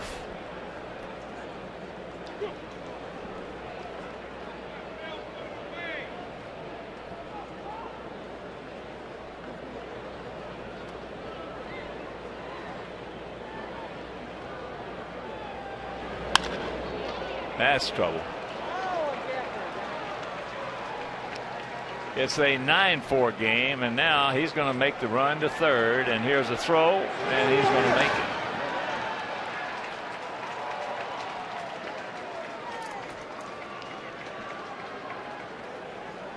Drives in his second of the game. The first was a bases loaded walk. 47th of the year, and that one split the gap. And he was off to the races. So the 2 runs charged to Axelrod. And the Twins regain a 5-run lead.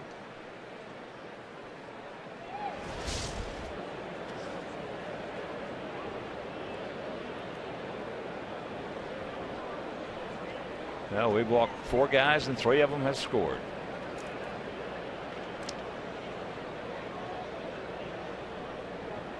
Infield in.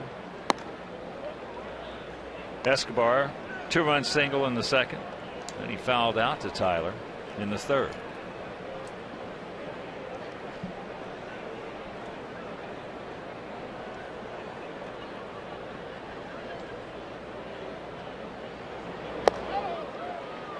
That one slipped out of his hand and almost went to the screen.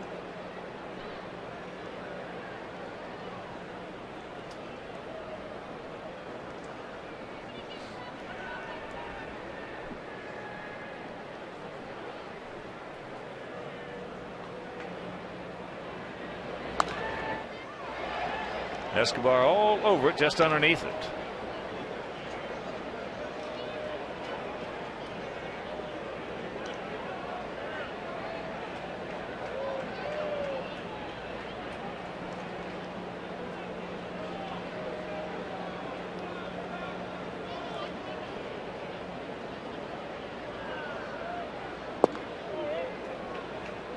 Three and one.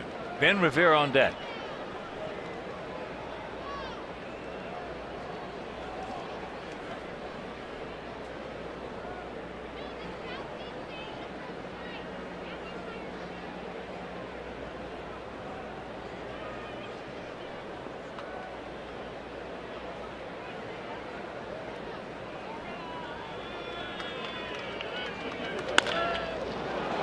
There's a bullet, and it is 10-4.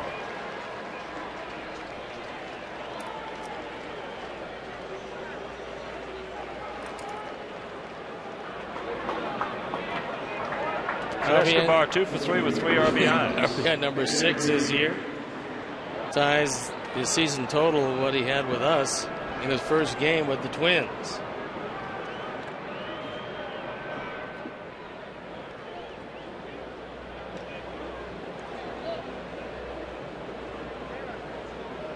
Well, Kenny didn't want to trade him, but you got to give up something to get something. And they wanted Escobar.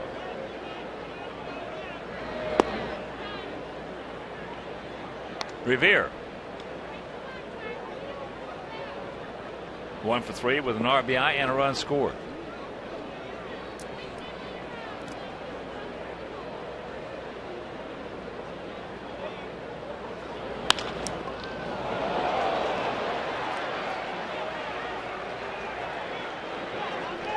beat goes on.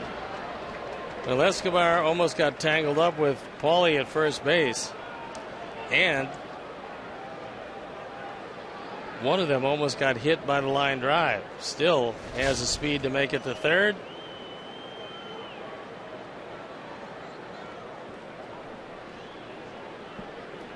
So Umber not faring very well here in the fifth.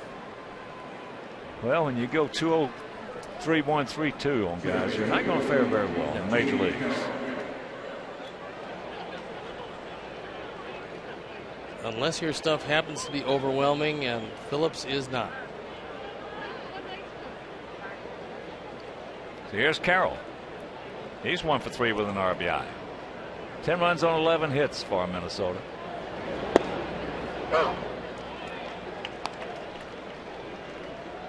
It's getting to the point now that Umber's just going to have to pick up some innings unless we can do something in the fifth. Somebody's got to save that bullpen. Pick up some outs. Keep Robin from going there again. And have some fresh pitchers for a short turnaround with a day game tomorrow. Well, what Phillip has gone to being right now is just a one-pitch pitcher. He can't get the breaking ball over. And he hasn't been doing that recently. No, when he gets it over, he's good. When he doesn't get it over, they get him.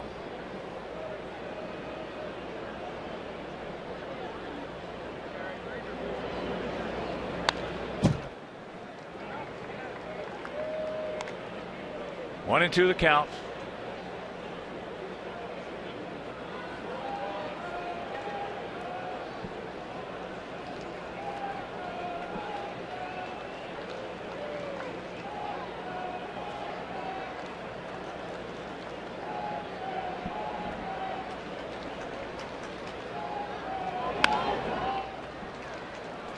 Got that one up. Fouled away.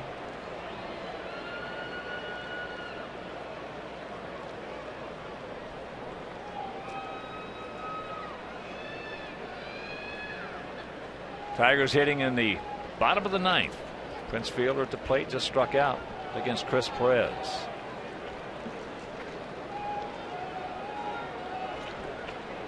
Brennan Bosch up next.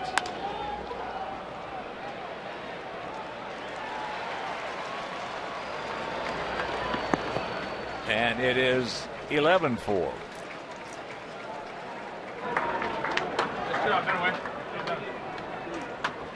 Second run batted in for Carroll. 35 for the year.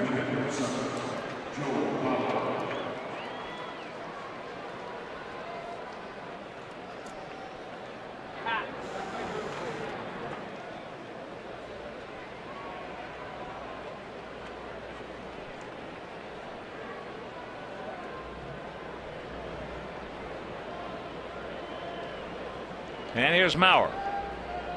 Joe is 1 for 2, an RBI single. He also has walked. 2 big innings for the Twinkies. 7 in the second and 4 so far here in the fifth.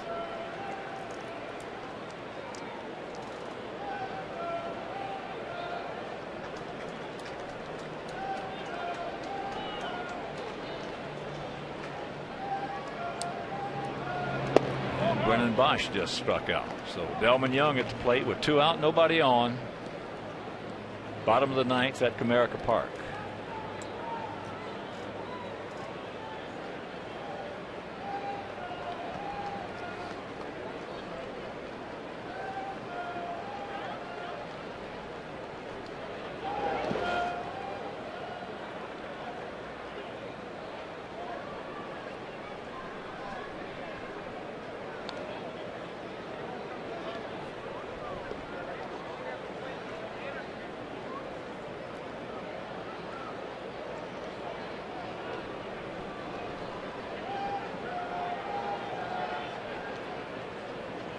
And that ball game is over. So the Indians, for the second day in a row, have defeated the Tigers.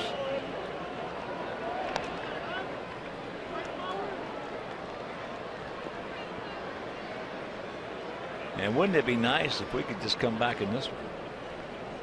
Got plenty of time. Oh yeah. but 15 outs. 7 runs, a long way to go. If they can do it, we can do it. Their pitching staff has the second highest ERA in the American League. And another walk. Don Cooper coming out now, and somebody's going to have to start retiring these boys.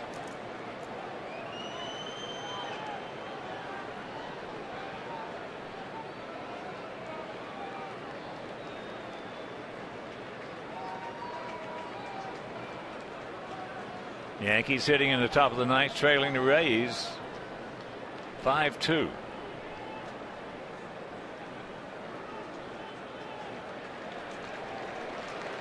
And they have just flashed the final up on the scoreboard. And the fans here cheering. Becoming big Indians fans. Huge Indian fans. Willingham can't get it.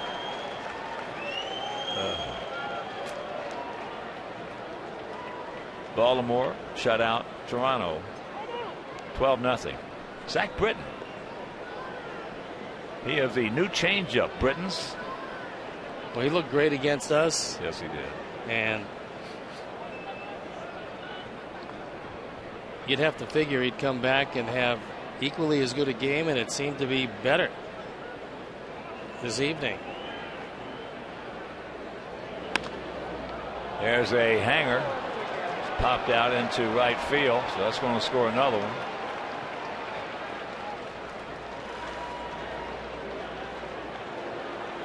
Two innings now, they batted around.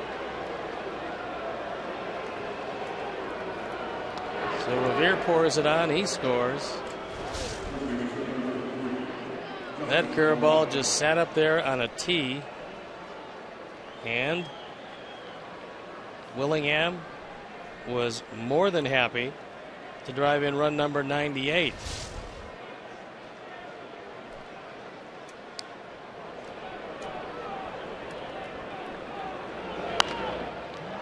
Morneau.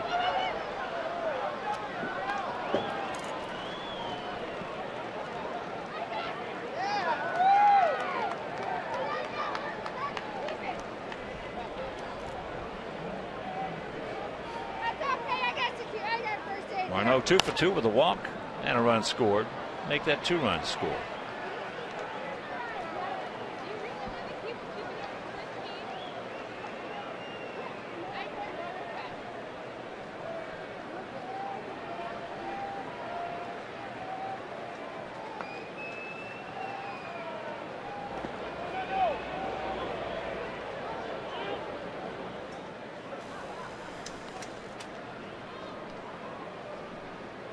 In the game tomorrow between Cleveland and the Tigers, that'll be Ubaldo Jimenez against Doug Fister.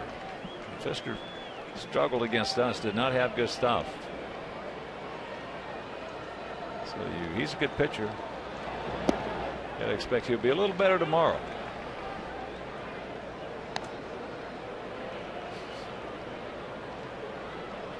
While that's going on, we'll have Jake Peavy going against P.J. Walters.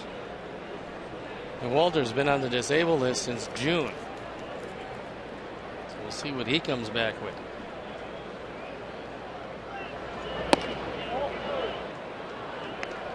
Another full count.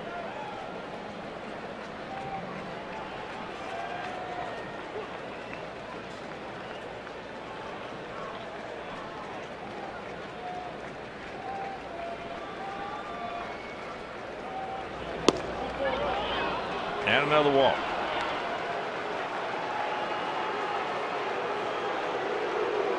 He started this inning off with a walk. It's 6 walks in less than 5 innings. They sent 12 men to the plate in the second inning. This is the 11th man they'll send to the plate in the 5th inning.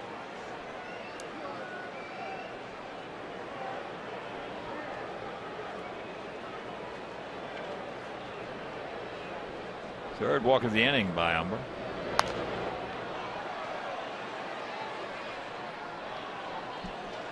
Daumet, he hit a rocket right off the top of the Jackie Robinson sign out there in right field for a single.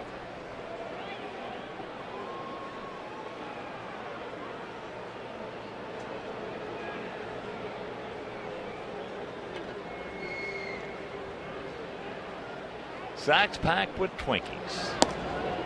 Another high curveball.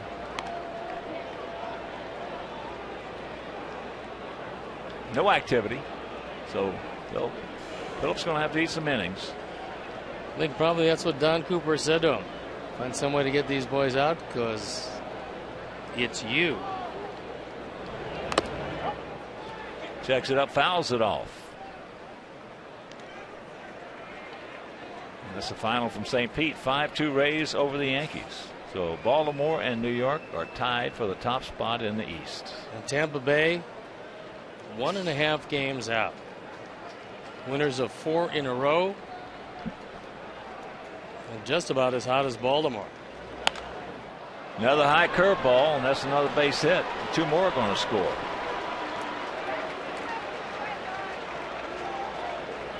So another 7-run inning in his 14-4. He just cannot get a curveball over unless it's a hanger. No, that one just sitting up there on a tee, and unfortunately this is a helpless feeling when you're out there on the mound. It's like being a boxer with one arm tied behind your back. You're very susceptible if it's your right hand to left hooks. And he doesn't have a hook tonight, and he's really paying the price for it.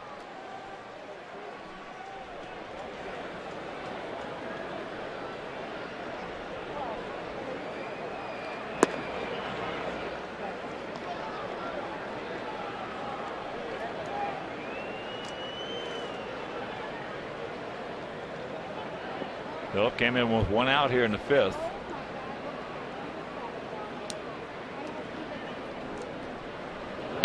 That ball hit hard.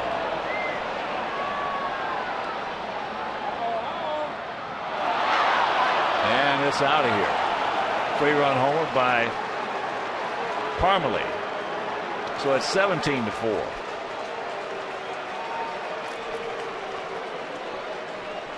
Can't do it being a 1-pitch pitcher. Not unless you're 95 plus. Home run number 5. 4 RBIs tonight. 14 for the year. And this is a good old-fashioned pasting. 10 runs here. Fish. Yeah, this is fun.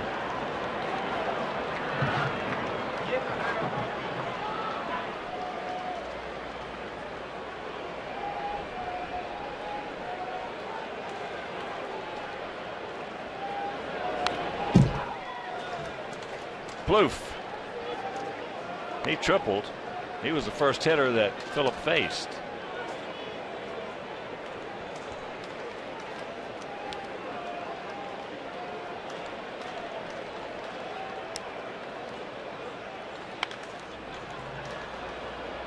So Robin's going to get somebody up now. You just can't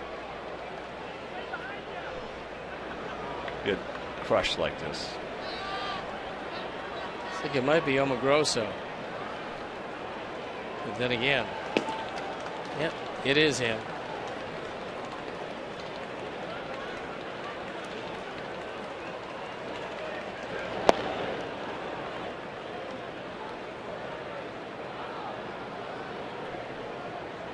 (17-4).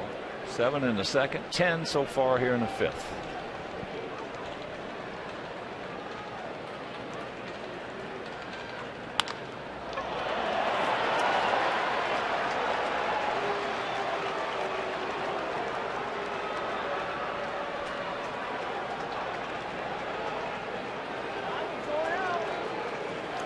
And here comes Robin, and mercifully that's going to be it for Phillip Humber. A derisive cheer from the crowd, but some nights when you don't have it, and you are forced to become a one-pitch pitcher, it is a very lonely and helpless feeling out there on the mound. So Omogrosso comes in, Humber will step out, as will we, and we'll be back after these messages.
This year, this is his 7th game, and his ERA a touch above 4. He is trying to literally stop the bleeding.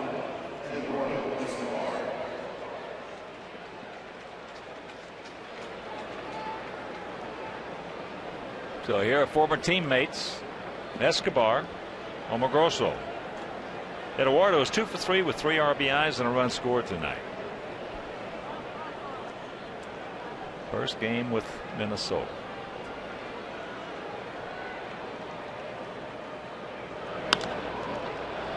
That is popped up. Long way for Tank. He gets there. And that'll retire the side. They sent 14 men to the plate. They scored 10 runs. And we're halfway home, trailing 17-4.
see.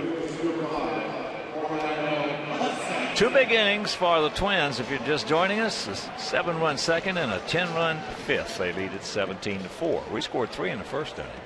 Looked pretty good back then. Yeah, it did.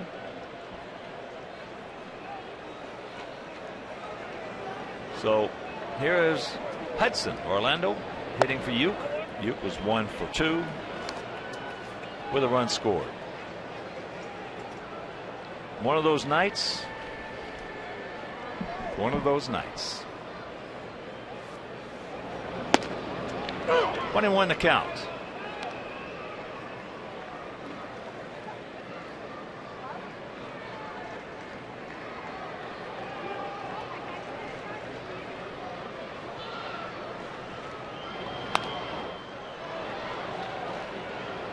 Well, Fernando Rodney saved his 42nd game of the year tonight. What a year it's been for him out of that Tampa Bay pen. Oldest Chapman saved his 35th. He's completely untouchable. Yes, he did. 1 out.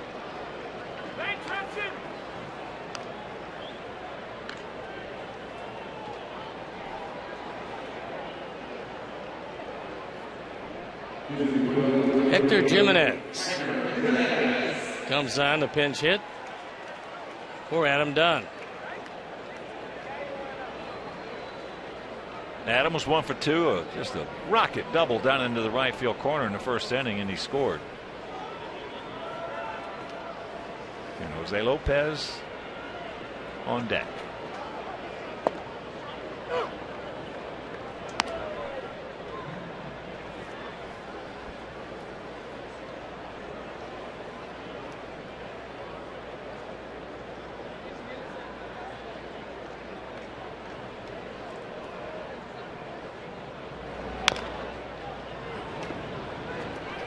And 2 the count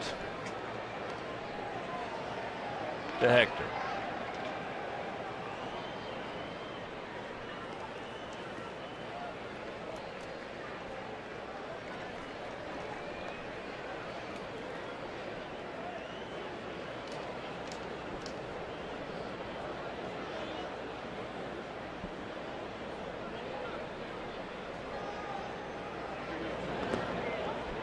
That's in the dirt.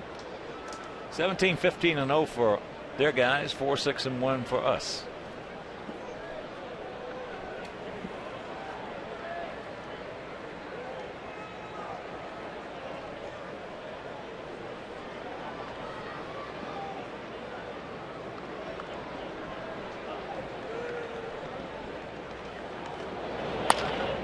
Back through the middle and a base hit.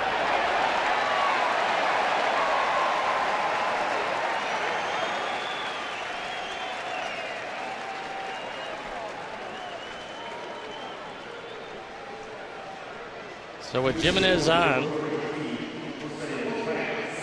Jose Lopez comes in the game, and I'm not sure how Diamond missed that. He's probably not sure himself, but he did. And it goes as a base hit. Jimenez, 2 at bats, 1 left-handed, 1 right-handed, and he's got 2 hits.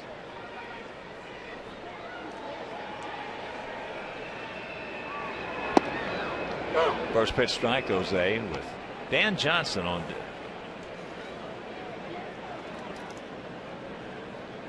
Robin's going to get a whole lot of guys, some much needed work and some much needed and much appreciated at bats.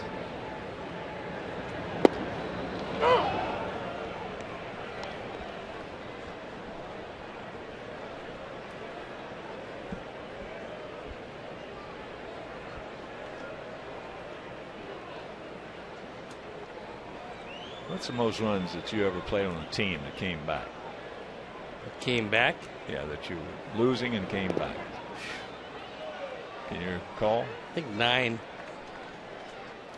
But not 13. No. I think the most I can recall is 8. I was on a team, however, that lost a 22-0 game where the opponent, the Pittsburgh Pirates, did not hit a home run. That was in Wrigley Field. Rennie Stennett went 7 for 7. They did not hit the ball out of the park and scored 22. Cues that one right off the end of the bat. And that's out number 2. I remember we brought up this youngster from the minor leagues who was filling out the bullpen. And as he was watching pitcher after pitcher just get shellacked, they called down to get him ready, and he said he had a stiff shoulder. He wouldn't come in the game.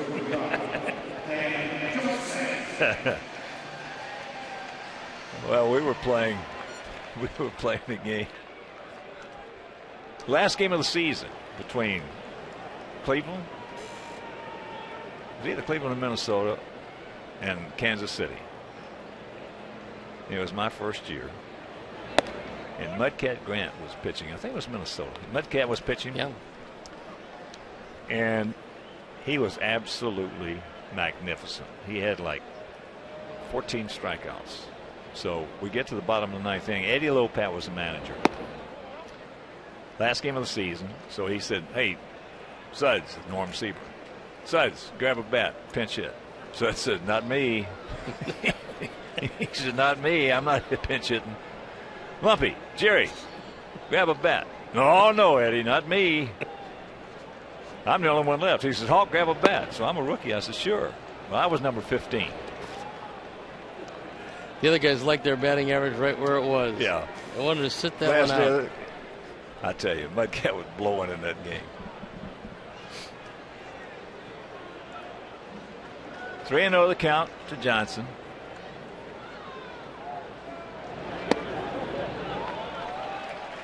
And there's ball 4.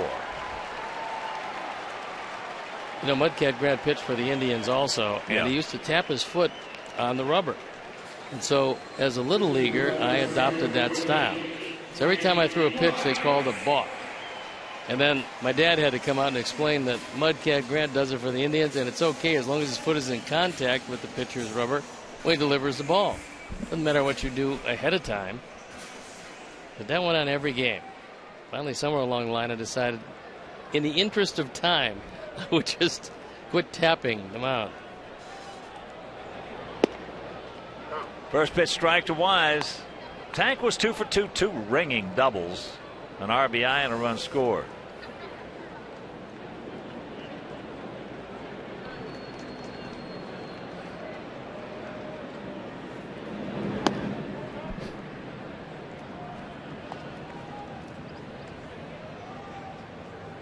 Yeah, Mudcat for a few years there was really a good pitcher.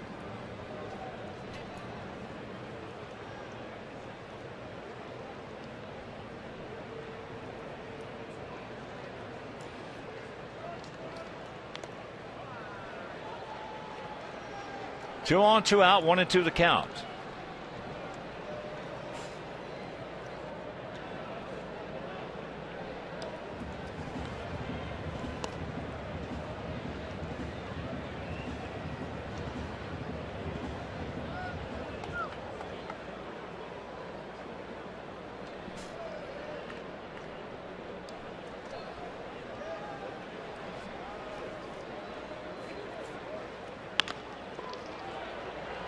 Little grounder.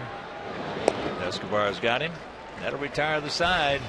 We have completed 5, and we trail it big.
Mato, Hudson, and Johnson in the infield. Tyler Flowers remains in the game. Mato Grosso still on the hill. And it's taking on all the flavor of one of those B games in spring training. The Dawn Patrol. That's it. There's the strike. When I pitched for the White Sox, you couldn't make the ball club unless you could beat the Pittsburgh Pirates. Because you'd have to go to Bradenton. You'd play the B games in the morning, 10 o'clock. And all their big guys stayed back. Parker, at the time Zisk, Al Oliver. I mean, they didn't want to travel because they were going to the other side of Florida, and they'd play you at 10 o'clock in the morning. And we had more young pitchers just get shelled and gone because of those 10 o'clock beat games in Bradenton. I used to love those Dawn Patrol games. They were terrific because once you got done, you were done for the day. But go for play young some pitchers, golf, go fishing. Oh. He gone. Revere is retired.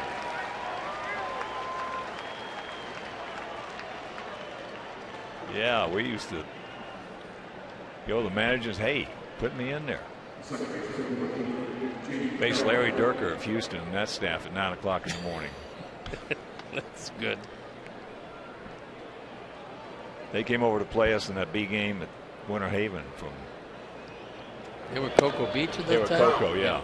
And they had some hard throwers on that staff. Jim Ray. Wilson. Don Wilson. Yeah. But and Durker threw that heavy ball.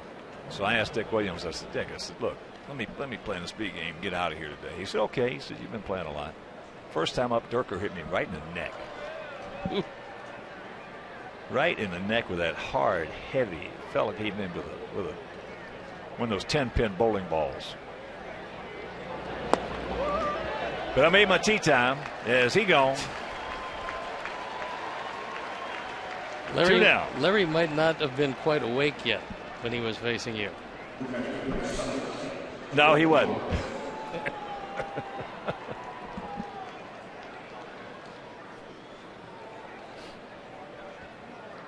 Here's Maurer. Joe has walked twice, scored once, knocked in a run with a single.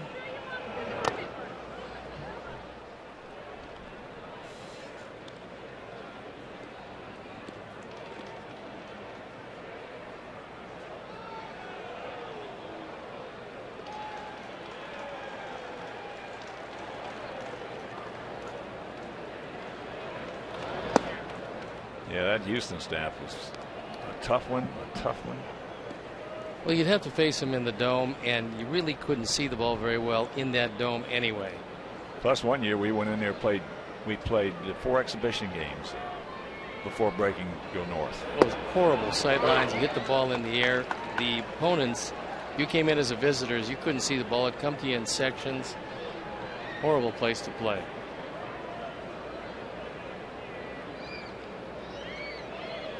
2-1 pitch.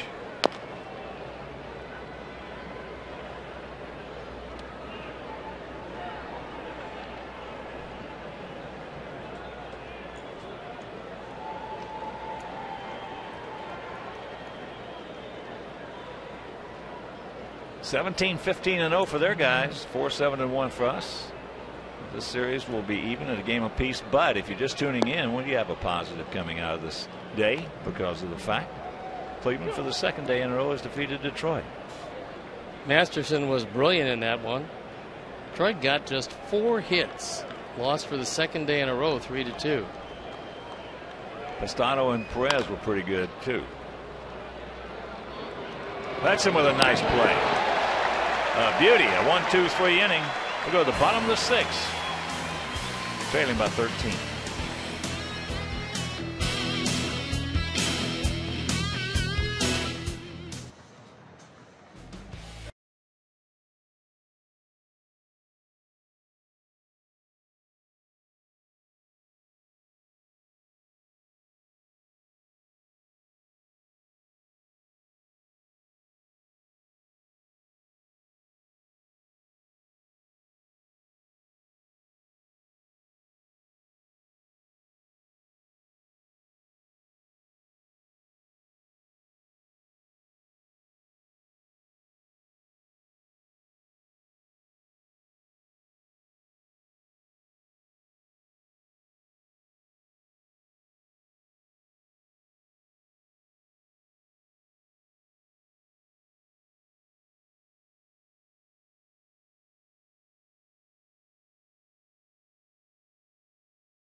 Hudson ending the 6th inning.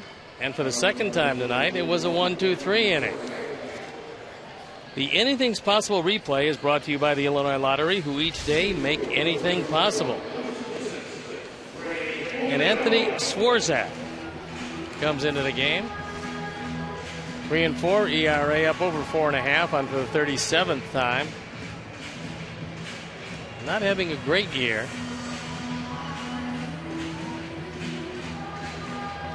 In relief of Diamond, who does qualify for the win. Going 5 innings, giving up 4 runs on 7 hits.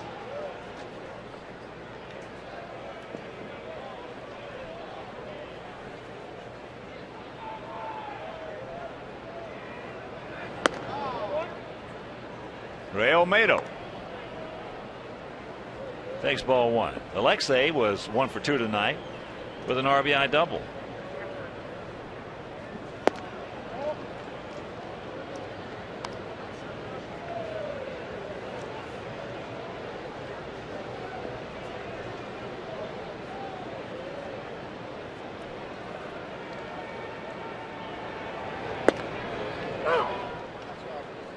There's a strike and a count 2-1.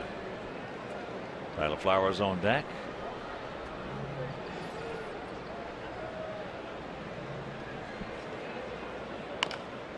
Tops that one foul.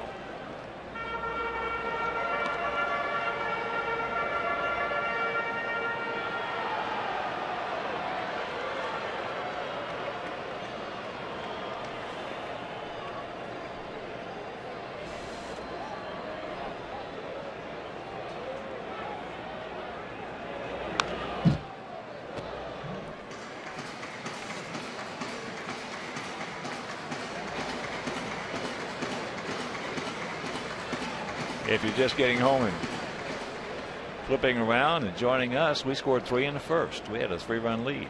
They scored 7 in the second. We scored 1 in the fourth. They scored 10 in the fifth. And that's out number 1.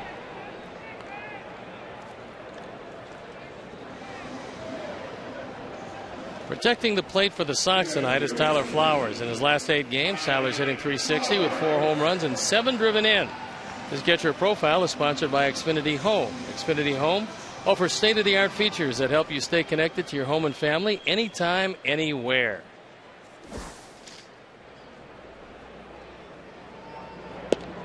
First pitch strike.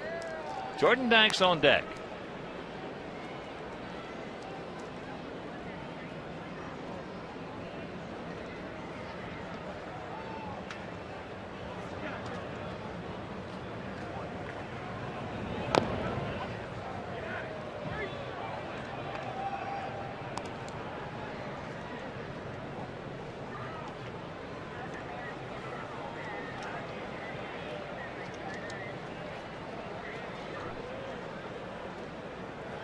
Checking some other scores. St. Louis shutting out the Mets 5-0.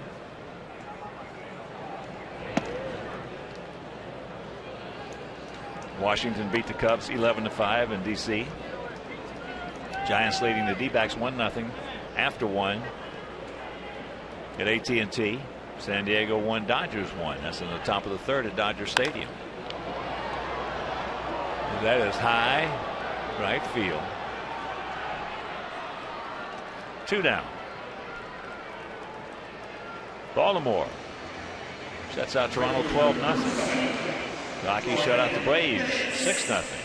Milwaukee doubled up Miami down in Miami 8-4. Tampa Bay beats the Yankees 5-2.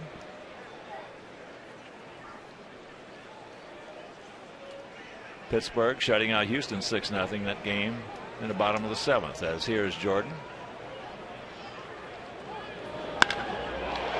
That ball hit high and deep in the center field. Revere back right in front of the fence, and that's a quick 1-2-3 inning, and we're into the 7th.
St. Patty's and Fireworks Night presented by Miller Lite. Also, the first 20,000 adults ages 21 and over will receive a green White Sox cap.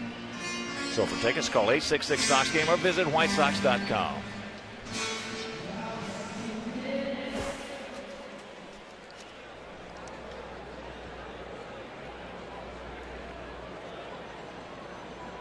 Here's Carson hitting for Josh Willingham, who was 2 for 3 with a sacrifice fly and a couple of RBIs, a couple of runs scored. Mastroianni's in the on-deck circle. He'll come on to hit for Morneau. 17-4. And we led this game 3-0 at one time. But that was after one inning. In the second inning, they scored 7. Ball hit hard. Nice play. Jose Lopez. Take it, Wilson. This is a rocket. Hit the third. Good backhand. And straight over the top to get him by plenty. Matt Carson hit that one. Barreled it up. Mastroianni. The speedster. He started the game last night. Went 0 for 3 with a walk, but did have a stolen base.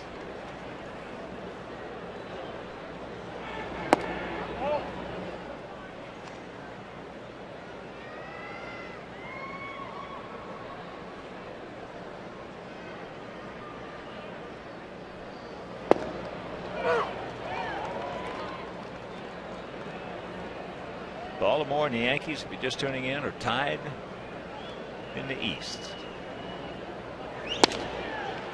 And this is the first time the Orioles have been in first place this late in the season since 1997. Year after year, the American League East was the toughest around in years gone by, and it was Baltimore and the Yankees battling seemingly on a yearly basis. And Boston got real good for a while.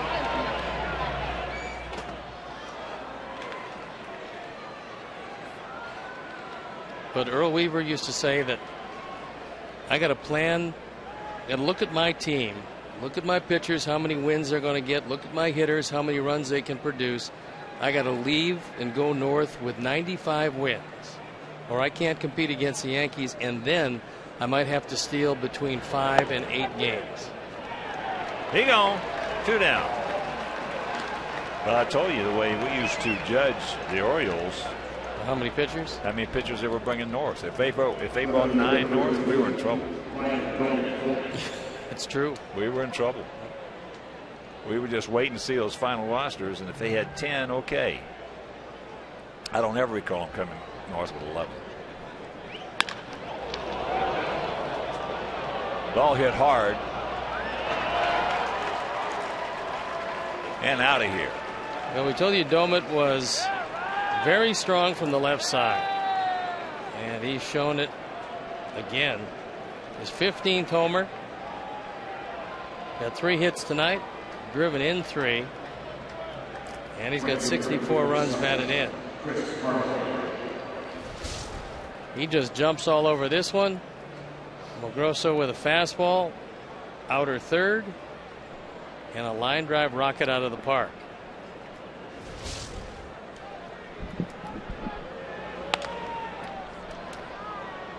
That's out of play. And if you want a fantastic White Sox experience, check out the Comcast Fundamentals deck at US Cellular Field. You can interact with White Sox trainers, run the bases at the wiffle ball diamond, and test your swing at the batting cages. You're always at the center of action with Xfinity, only from Comcast. Yeah, Earl Weaver. We used to call him the 26th man. Well, he was something. The way we handle the media. He was the 26th guy on that ball club.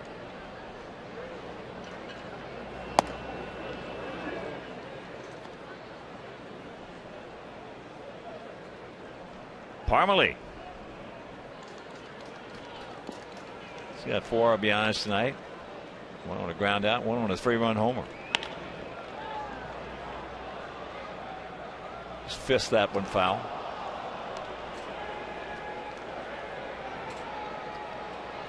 Remember, I pitched the ball game, and then someone said, "You see the lineup?" Well, no. Looked at the lineup in Detroit the next night. I was hitting 7th. I was a DH. And I looked at it. I looked at it again. I went to Earl. I said, "What are you doing?" He says, "Oh, you're not going to hit." I said, "Why am I in the lineup?" He said, "Because if the first 6 men get on and they chase the pitcher, I don't want to be tied into a designated hitter." So he looked for every advantage. And by the way, nobody had ever thought of that before. Right. And so after that season, they made the Weaver rule, which was if you are the DH, you have to hit at least 1 time. But I remember looking at that lineup card going, there's something drastically wrong here. He gone. Home run by Doumit. 7th inning stretch. We're getting our butts kicked.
There it is, bottom of the 7th inning.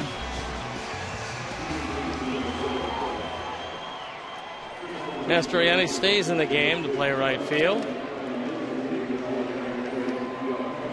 Morneau out of the game, and Parmalee comes in to play first base.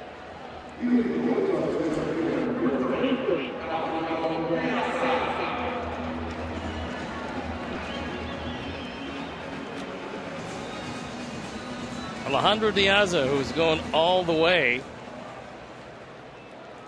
to lead off here in the bottom of the 7th inning. He's 0 for 3, strikeout, a couple of ground outs. Facing Anthony Swarzak.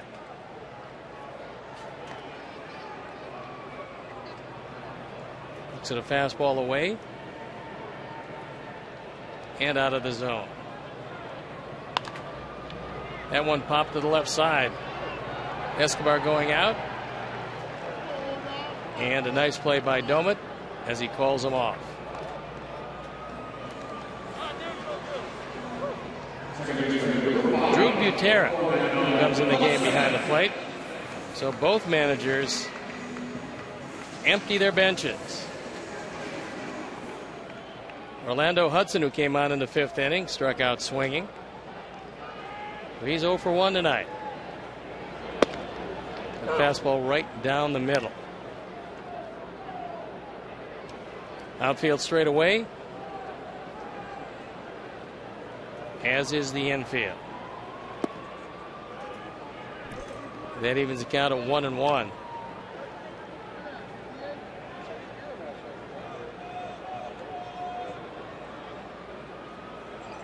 Two huge innings for the Twins tonight. Right at Escobar, who's had a big night, and quickly there are 2 outs. Twins scored 7 in the 2nd, where they sent 12 men to the plate.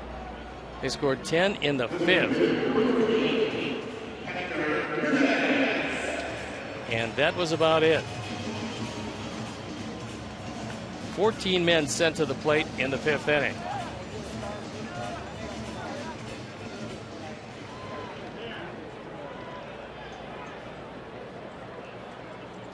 Hector Jimenez, who came on with a base hit in the 5th inning. He's 1 for 1 as he looks at a fastball away.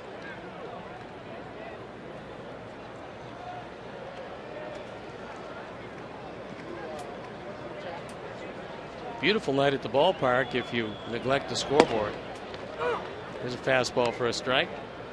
We understand from Roger Bossert that there's some fairly heavy storms coming in around 11:30 tonight, so be careful if you're driving home. And the bat goes flying into the seats. Here's everybody is okay.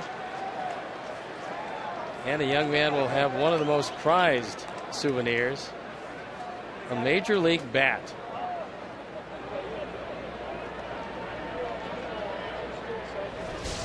Take another look at it as Jimenez just lets it go flying.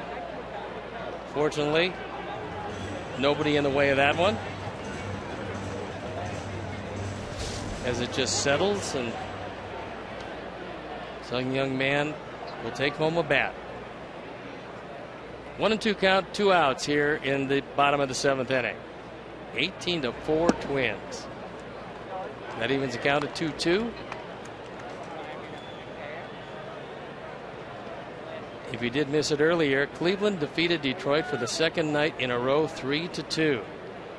They out-hit the Tigers 9-4. It was Masterson over Porcello. And there's strike 3 looking. We're done with 7.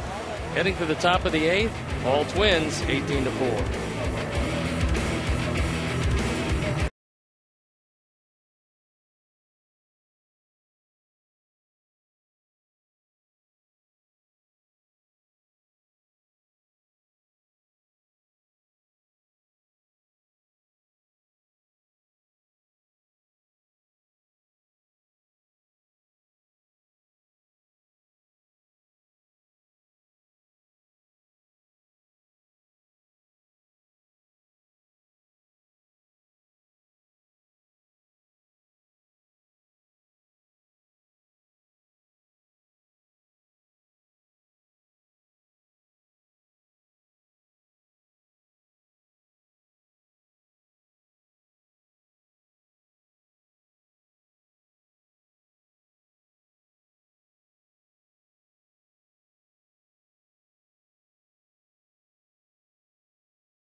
Tonight's game is available in Spanish on your SAP audio setting. It is provided by 97.5 FM, ESPN Deportes, Chicago's first and only FM Spanish language sports radio station.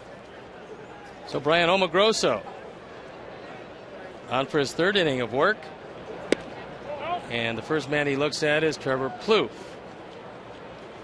He's 2 for 3 tonight with a walk, a couple of runs driven in, 1 run scored, tripled in the 5th inning. And the count evens at 1-1.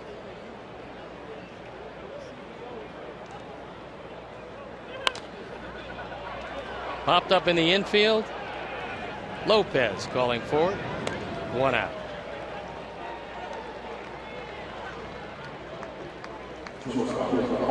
Eduardo Escobar playing his first game as a member of the Minnesota Twins. He's 2 for 4 tonight. Drove in 2 with a single in the second inning. Drove in a run with a single in the 5th inning. And those coincidentally were the 7 and the 10 run innings for the Twins. And he was right in the middle of both of them. Good fastball for a strike.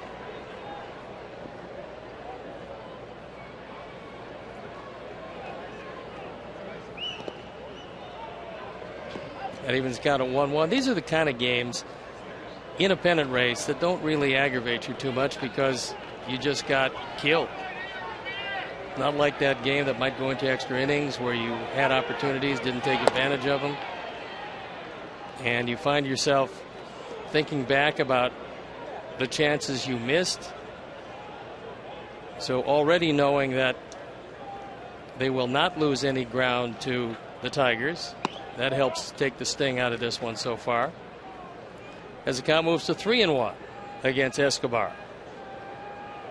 Outfield shading him toward left center. And ball 4 up and away.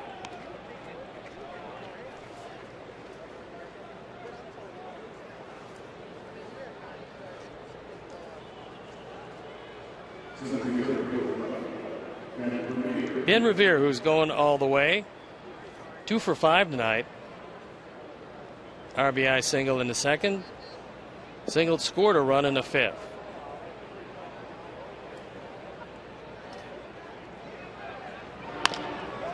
Little chopper.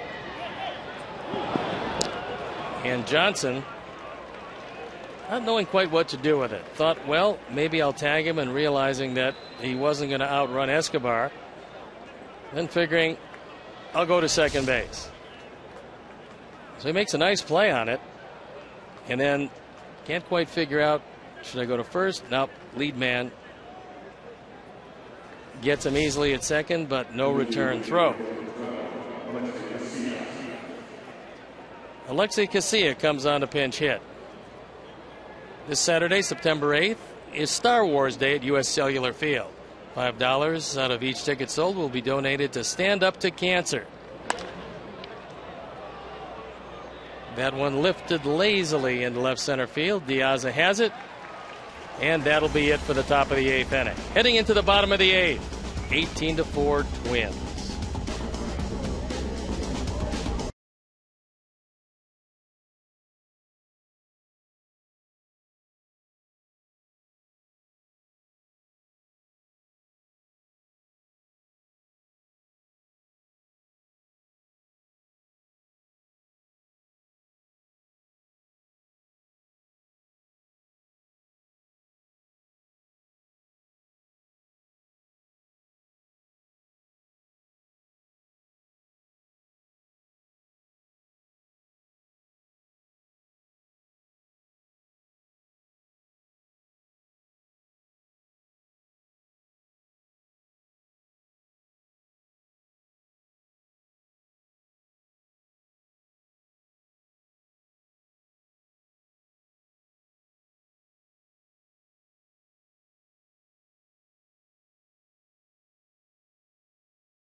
Lexi Casilla stays in the game at second base.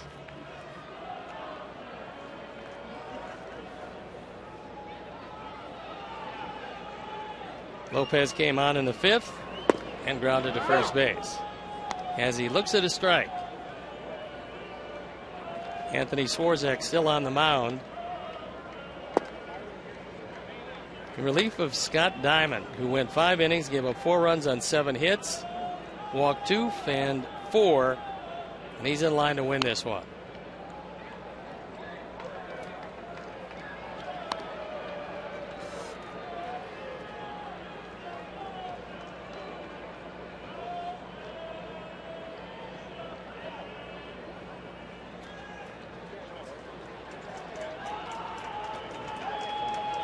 One-two pitch, and he struck him out.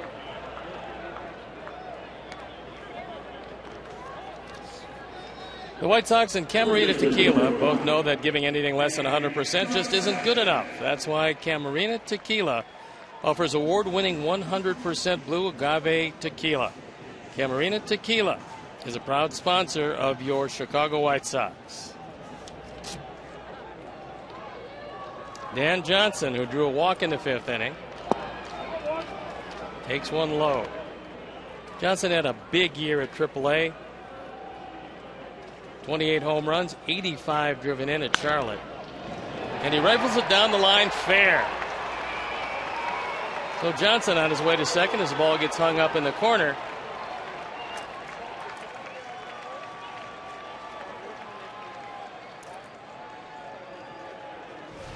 This one right by Parmalee. Swarzak threw a changeup, and it didn't fool Johnson, who waited back long enough and drilled it right down the line. See Anthony Fletcher, the umpire, motioning fair all the way. 15,698 in attendance tonight. Day game tomorrow. And a fastball for a strike to Dwayne Wise, who also came into the 5th inning. Grounded to shortstop to end the 5th. Dwayne played a terrific center field, hit the ball very well when Alejandro Diaz was on the disabled list. As he backs away from that high, tight fastball.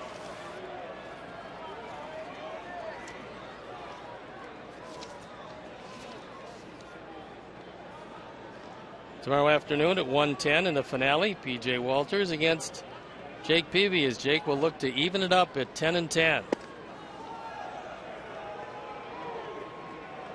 That fastball down and in.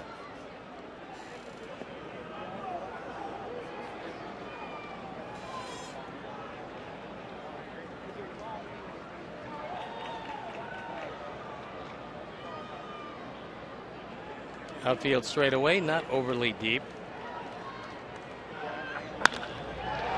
Line drive rocket down the line. Fair ball. 1 run will score. Dwayne will coast into second base with a double.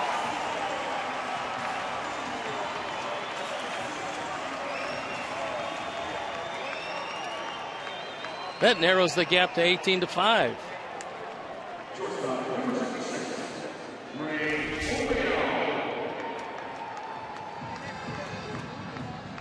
That sinker down and in. And Wise, just as he did when he was starting on a regular basis for the brief time that Diaz was disabled, crushes that ball into the corner. Ray Olmedo looks at one down.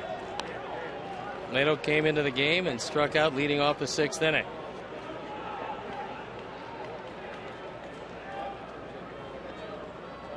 He plays the same role with us that Eduardo Escobar did when we had him. Another line drive into the corner. Fair ball. That's going to be at least 2. And it's a 3rd double in a row.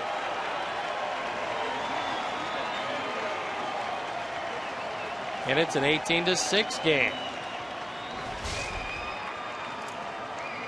Olmedo gets a fastball. That's going to bring Rick Anderson out from the dugout to talk with Swarzak, who with only one out here has given up 3 line drive rocket doubles in a row.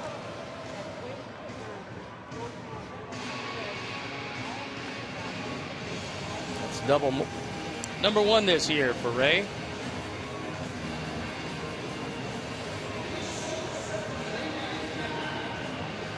That'll bring up the man who's gone all the way tonight, Tyler Flowers.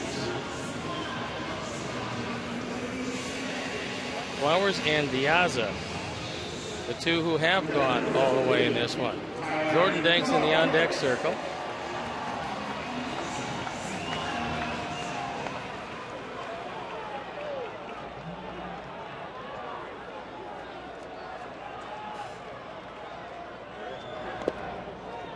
That ball gets away, and it's a wild pitch.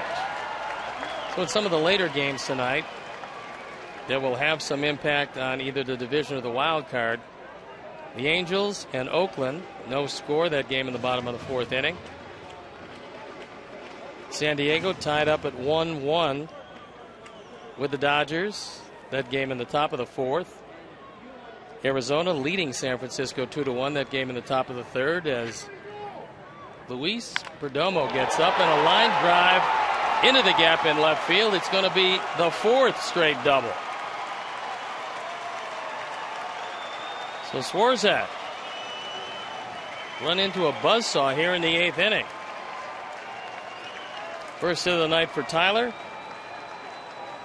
And that's going to be it for Anthony Swarzak.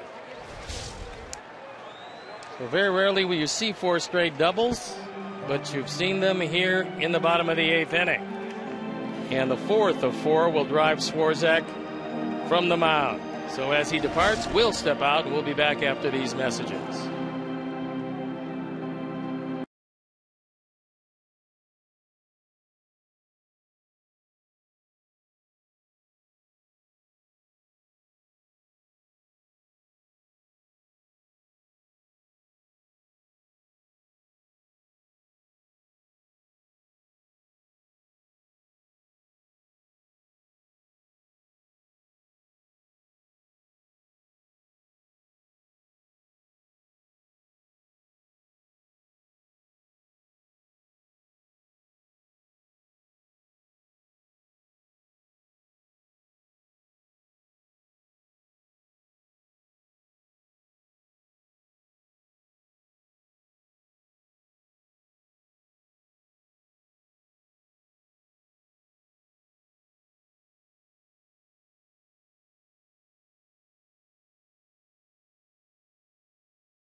Online or on your favorite devices in HD quality.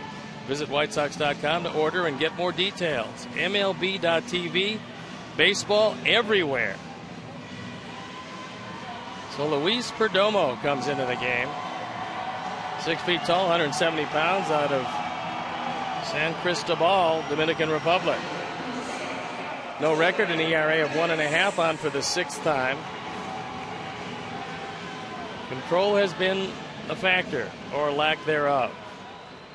And he's going to look in at Jordan Danks. It's an 18-7 game in the bottom of the 8th inning. Only 1 out, 4 doubles in a row for Chase Swarzak. And that ball down and out of the zone.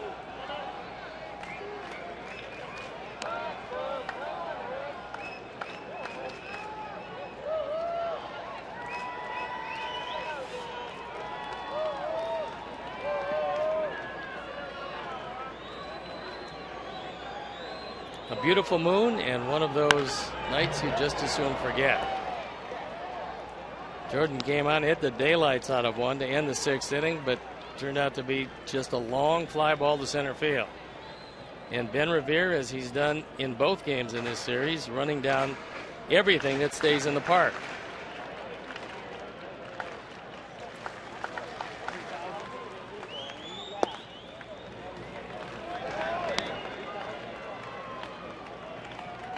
Count goes to 2-1.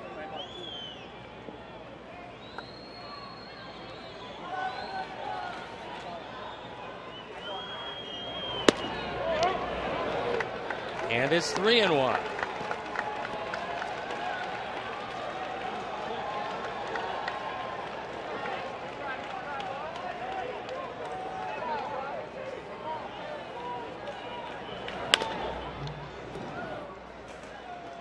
That'll take the count full as Perdomo, who has walked 7 guys, seems to have a good enough arm, but has not been able to throw strikes consistently.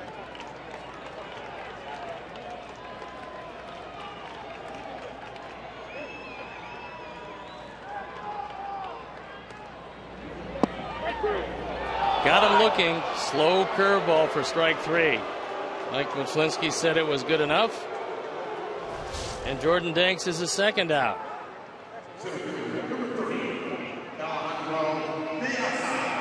That ball a little bit inside, but at 18-7, probably going to get rung up on that. So Alejandro Diaz does not have a hit tonight. 0 for 4 as he looks out at Perdomo.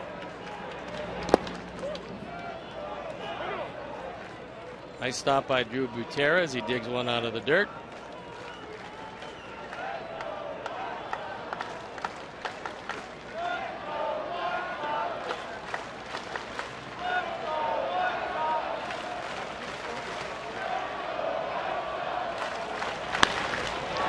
Line drive into the corner, at least 2 bases. And Diaz will coast into second base with his first hit of the night, the 5th double of the inning, and his 46th run batted in.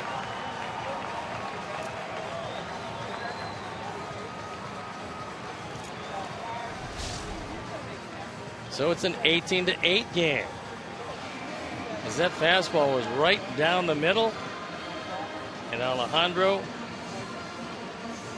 ripped it into the corner.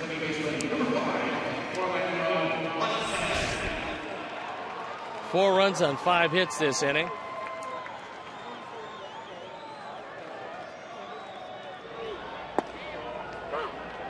Curveball for a strike to Hudson. Hudson 0 for 2. Strikeout and a soft line out.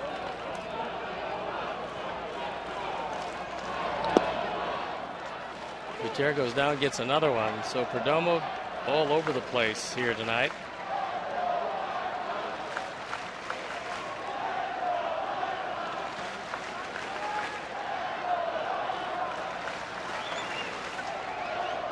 For the fans that are still here, would like to see a rally as that ball hit deep to right field, but not quite far enough as Mastroianni drifts back and makes the catch. So that's it for the 8th. We score 4. It's 18-8 heading into the top of the 9th inning.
Throws one inside.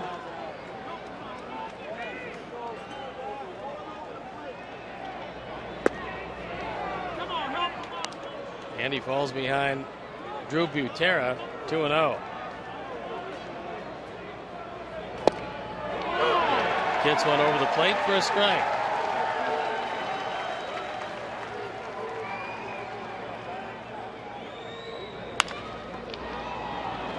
And gives up a base hit to right field.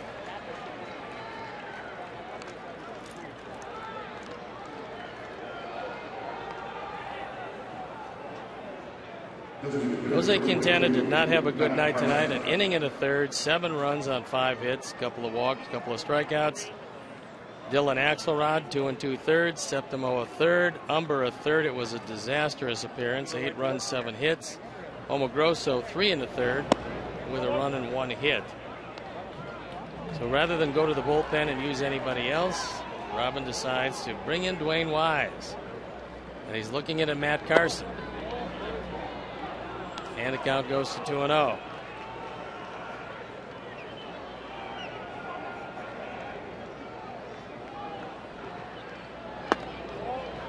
And it's 3-0.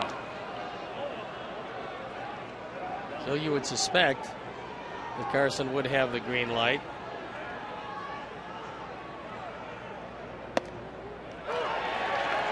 He looks at a strike.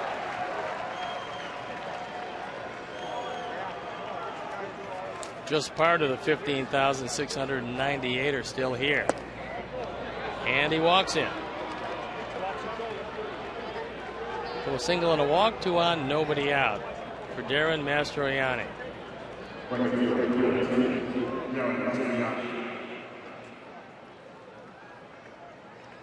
Pittsburgh leads Houston 6-2 in the top of the 9th. The Angels have taken a 1-0 lead over Oakland. That game in the top of the 5th. They've got a couple men on, only 1 out.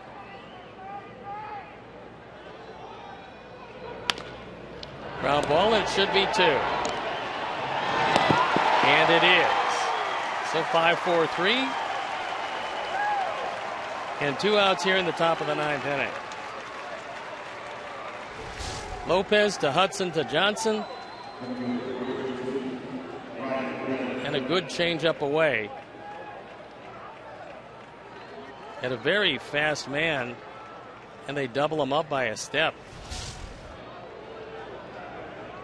It'll bring up Ryan Doman, who pops it up to right field, and mercifully,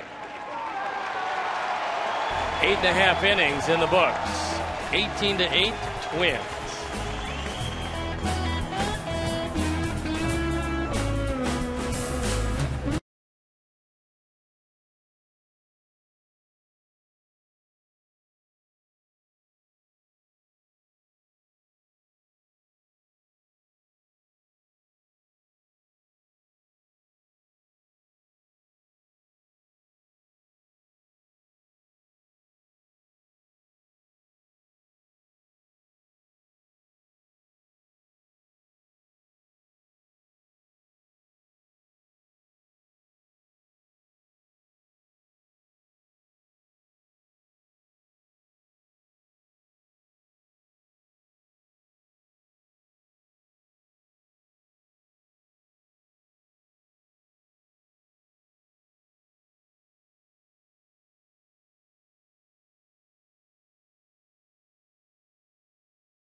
Chris Parmelee in that big 10-run 5th. This one looks like it hits the top of the wall. Diaz back, can't get to it. And it's a 3-run homer. That's our 4th drive of the game.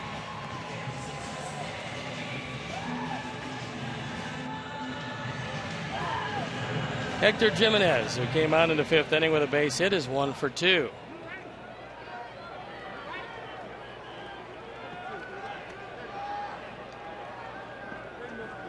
Hector moved to left field when Dwayne Wise came in the game to pitch. That one misses up and away. In games of interest, Baltimore shut out Toronto 12-0, and the Yankees lost to Tampa Bay 5-2.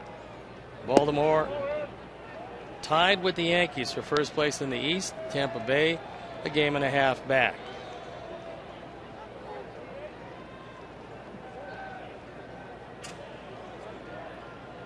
Two 2-0 count to Jimenez.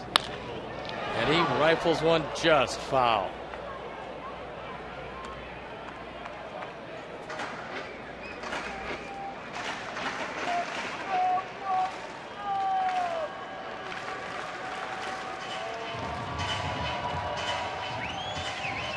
This one started off pretty good. Our Sox scoring 3 in the first inning, but the Twins came back with 7 in the second. That leaving the count at 2-2. Then the game was 7-4 with 1 run in the 4th, but unfortunately along came the 5th, and the 10 spot sealed the Sox fate in this one. This one popped up. Butera drifts back. He's got room and he misses it. So we'll see what Bob Rosenberg has to say about that one. And it is E2 on a play that should have been made but wasn't. Ball always drifts back toward the field of play, and if you get where you overrun it, you're going to have to backpedal to catch it, and Butera couldn't. Little chopper to third.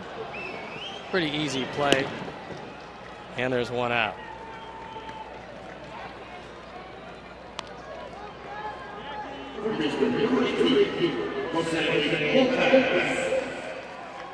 (18, 17, and 1 for the Twins. 8, 12, and 1 for our Sox. So Jose Lopez comes up. He came on in the 5th inning. He's 0 for 2, and he fouls one straight back.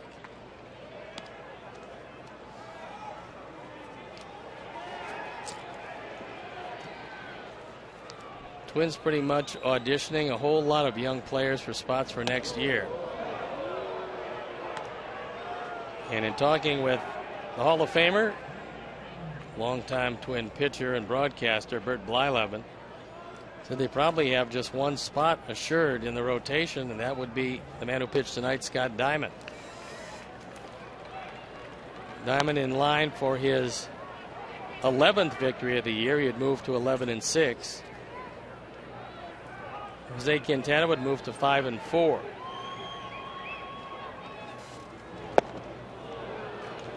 Good breaking ball, and the count evens at 2-2. And there's a look at the Dutchman, Bert Blyleven. One of the great curveballs in baseball.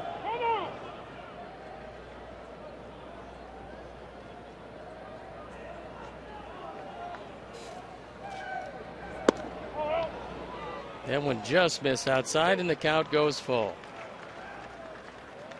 Take a look at some of those numbers. 287 wins, and all he did was complete 242 games with 3,701 strikeouts.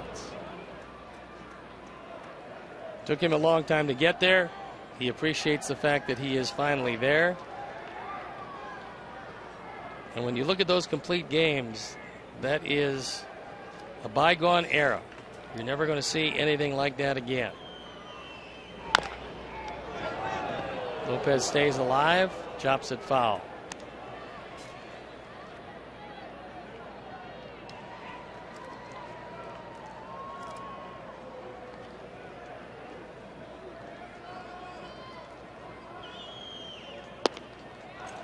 That'll put him on first base with a walk. Then bring up Dan Johnson, who last time up in the 8th inning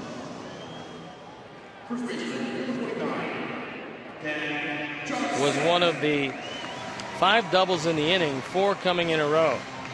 A Johnson double, Wise double, Olmedo double, a Flowers double, and then after a strikeout, a Diaz double. That one misses off the corner, and the count goes to 1-0.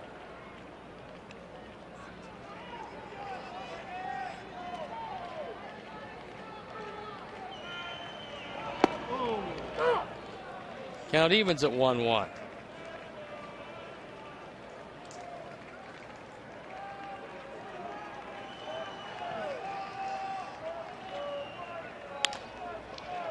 Ground ball to second.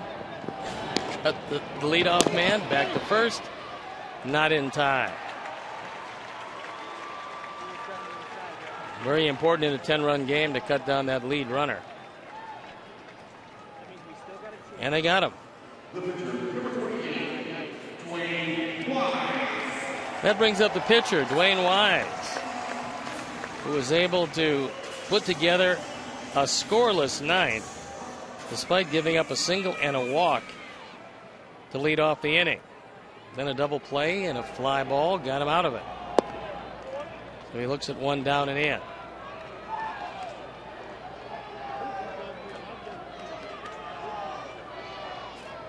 Sox down to their last out. And there's a double in the gap at least. Lopez being waved around. Rather, Johnson being waved around. And for Dwayne Wise, his 2nd consecutive double.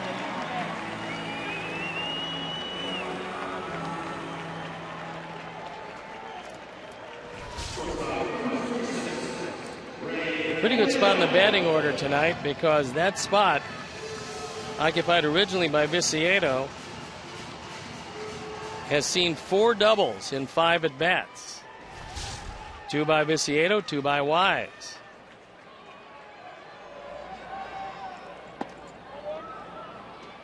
It's an 18-9 game.